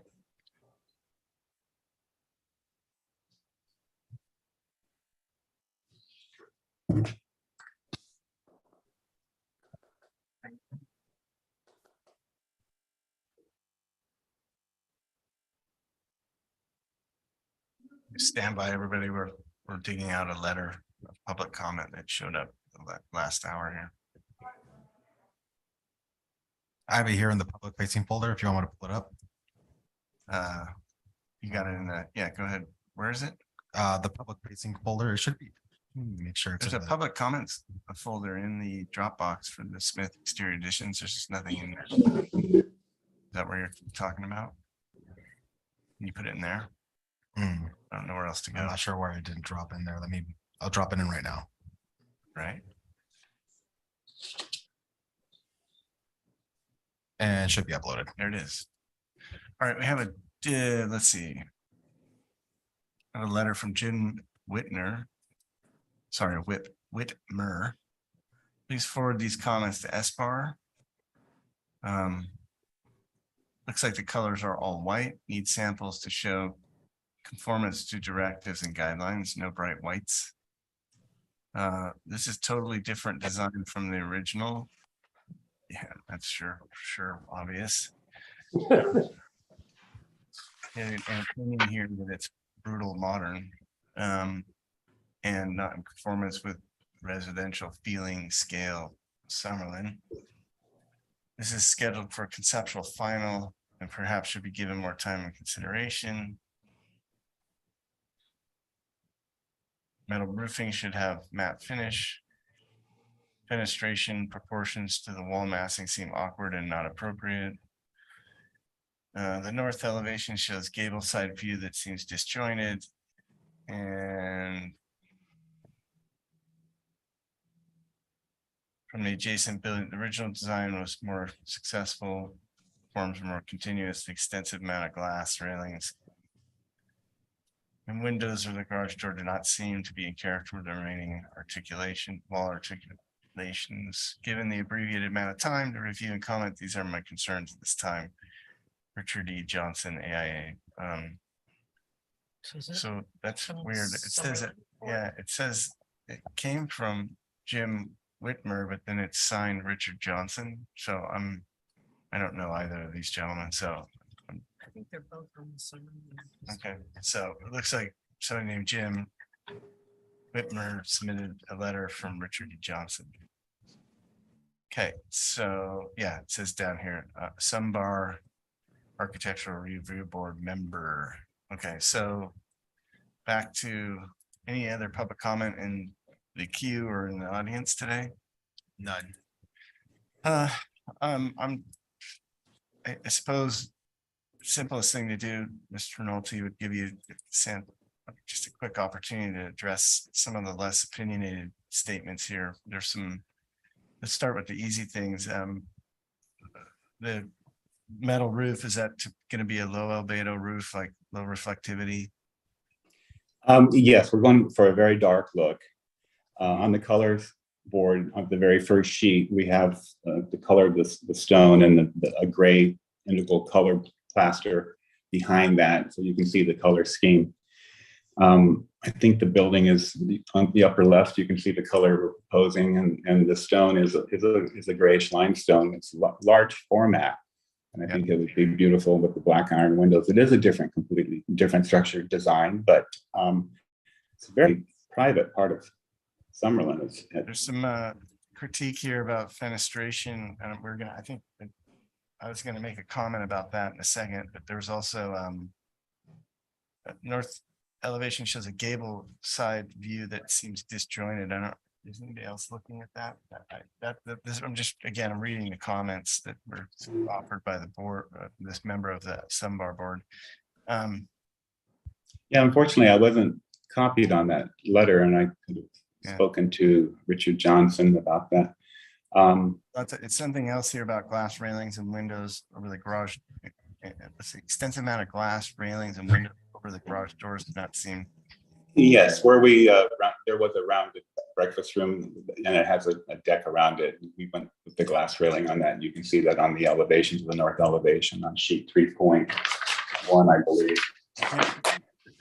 My opinion on that is a little bit of a graphic issue, just in terms of the way it's being presented on the elevation. It just it appears a bit harsh, and I don't know if it's just the way it's being rendered CAD system. So there's probably more going on there than I think we realize.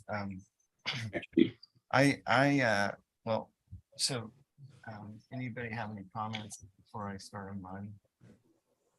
Yes. I'm just going to start some comments, but I actually kind of wanted to get a discussion going on this before we actually get into comments. But there was Valerie noted something on the drawings on the existing south elevation.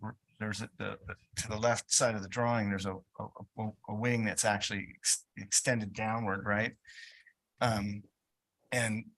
What I noticed just in reference to your comment, Val, is there was another elevation, the proposed north elevation, which I suppose is the other side of that, right? I quite like it. I think the window sizes in relationship to the volume kind of tend to work. There is a significant amount of wall above the window head to the eave, and it just seems kind of, just at first glance and just looking at proportionate, to the window system. And then when we go to the other side, the that kind of semi-rectangular square, larger opening and the opening next to it have a different quality in that larger wall face that don't seem to succeed as well. And that might be the key to that is looking at that north elevation, it seems in my mind to succeed a bit.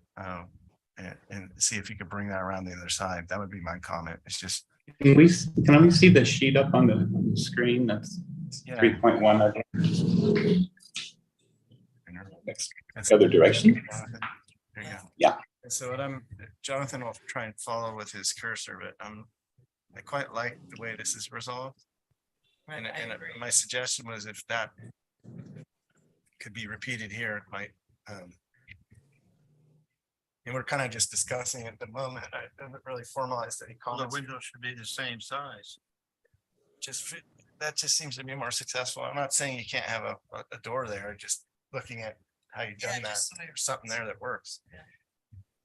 And then the other comment was from the Summerlin board was something about this. I don't see that. I'm not sure what to do about that. But anyway, any other discussion or do we want to get into comments?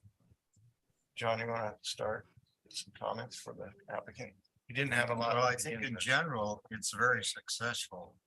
I think there's some parts of it that could be finessed a little.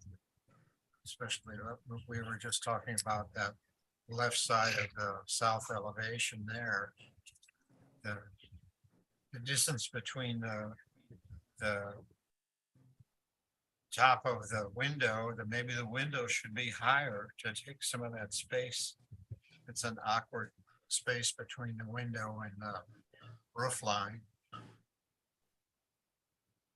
You know, that'd be my first comment. Valerie? Yeah, in general, the updating of the architectural style is fine, and I think that the small amount that it exceeds the height limit is acceptable. And I agree with what Josh said, the north elevation with the big blank wall above the windows, it must be the vertical proportions of the windows. They look good. But on the south elevation, the wider ones look squat and kind of out of proportion. So This breaks up the rhythm of the house. yeah, but you know, it's kind of a minor concern. Yeah. All right, Robert. Like give us some. The landscape plans, I think, are appropriate and going to be a really nice improvement to the house. I support the architectural changes as well. To me, the piece that exceeds the height limit there, that almost looks like a little castle feature, kind of seems like it conflicts a little with the style, but I'm not. Yeah, that was there from before, I think. Okay, like to me, it just looks. It doesn't really match the rest of what's going on, but maybe it's kind of unique and adds a little flair to it. I don't know. You guys are the architects, so I'll leave that in your court. Well, from a comment standpoint, we have let's review the comments in a second here, but we have a planner memo I want to address. So the lot is subject to a height limit of 16 feet. That's a hillside ridgeline development guideline in the Article 2 ZZO. So we have approximately 10% of the cabana roof area, 10% of the residence roof area exceeds the 16-foot limit by 5 feet. The existing stairwell is not subject to the 16-foot limit. So planners requesting that the board comment on their position on grant, if we choose to grant proposed alterations in terms of the exemption to the hillside ridgeline limit. So, you know, here's the section 35 on 44.4 exemptions.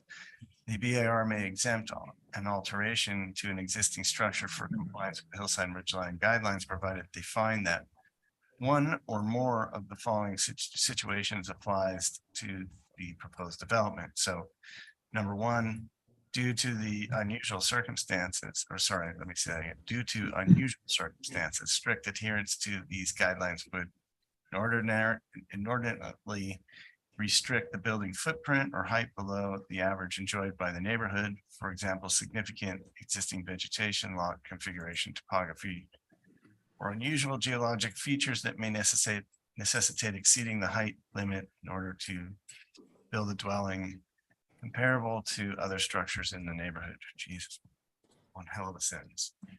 And then number two, in certain circumstances, allowing greater flexibility in the guidelines will better serve the interests of good design without negatively affecting the neighborhood compatibility or surrounding viewshed. So is there anybody on this board right now that thinks that one or both of those aren't applicable here as reasonable exceptions? So I'm not hearing any dissent or exception to that. So I assume I'm going to take from that this board can find in both of those cases, Okay. some evidence that this exemption is warranted. Do we agree? Yes. Okay, so that's something we can enter to the record. So Joe, you can paraphrase that however you want. Good luck. Back to comments, I think the one comment is to study the, I want to get this right, what elevation we're South talking about. elevation. Yeah, the south elevation. Just, I think it's just a look at the fenestration and rhythm. A rhythm of the fenestration and the size of the windows or something to, All the head heights don't have to be the same. When you have different roof heights and blade heights. So that's one comment. That what the other, do we have a comment from the landscape design proposal? I was supporting the landscape. I think it's great. All right, so the It's landscape, appropriate. I think we should carry that comment in our record that the landscape design and treatment of the site is appropriate and well done. Any other architectural comments? No, so how does this get So, look, this project's here for preliminary, so and final? one suggestion would be, I don't think it has enough I don't know, let's see, do we feel like we have enough documentation to substantiate a final approval today? Do we have dark sky, any lighting proposed on the exterior of the building, Mr. Nolte? Yeah. Yes, it's on the color board on the front page. It's all dark sky compliant. Let me go back to that. So you had that on your front page. And there's one on There it page is. 11 too. And do you have a note there referring to that as dark sky compliant? Yes, it's our standard light that we've been working with. The light source is up in the top of the canopy there. Well, I don't want to hold you up for a final approval for that comment on the fenestration, and I can't really enforce anything with you if we do, so it could be just a suggestion to study that elevation. Yeah. No, I see it and I understand, and it's that was how much of that wing we were going to try to save, and it had a higher wall plate height there. And so I'll take a look at that very carefully, and I understand what you're saying, and I see it myself. I always prefer vertical shaped or the golden mean proportion of the window, and instead of laying on its side. So yeah. Really, the ball's in your court here. There's two ways we could go here. If we give you, if the board is in the mood to do a final approval vote and it succeeds, then it's approved as submitted. There are no, unfortunately, review after final options in this county. So at the moment, so then, your options to redesign that after that such vote would be not allowed. So the other option is we could grant you preliminary approval if you wish to study that and you agree with us that there's something to do there, and then you come back on consent and present it and get your final there. So I'll ask you once that you want to choose a direction there and see if there's a board member wants to make a motion in either direction. This is a little bit new to me. There's no provision any longer for a minor review after final. Actually, doors and windows, I believe, are exempt from review. They were a few years ago. I mean, let me clarify that for you. Joe, can you step in here and parse that out? I think they're. Yes, I can weigh in here real quick. There's a couple options that the board could take here. If so revised final after receiving final is not currently an option. However, if there are minor changes to doors and windows, that can be done after final review is complete, as long as it's consistent with what the BAR approved and provided comments on. So one thing the planner could do is if the applicant chooses to make some minor changes to the doors and windows based on the comments provided today, the planner could review that and then maybe send the updates over to the chair to see if that is reasonable and acceptable. And as long as that's signed off by the chair, we would be fine with that. All right, well, I assume that's the preferred route here, so we can, our comments were just to study, I guess for the record, study the south elevation and make adjustments as needed to the window proportions and layout to improve the south facade and or something to that nature, and then that's. Improve the verticality on the western side of the south elevation. But given that, I could make a motion for preliminary and final with those comments. Okay, do I have a second for that motion? I'll second it. Okay, all those in favor? Did you want to say? Okay.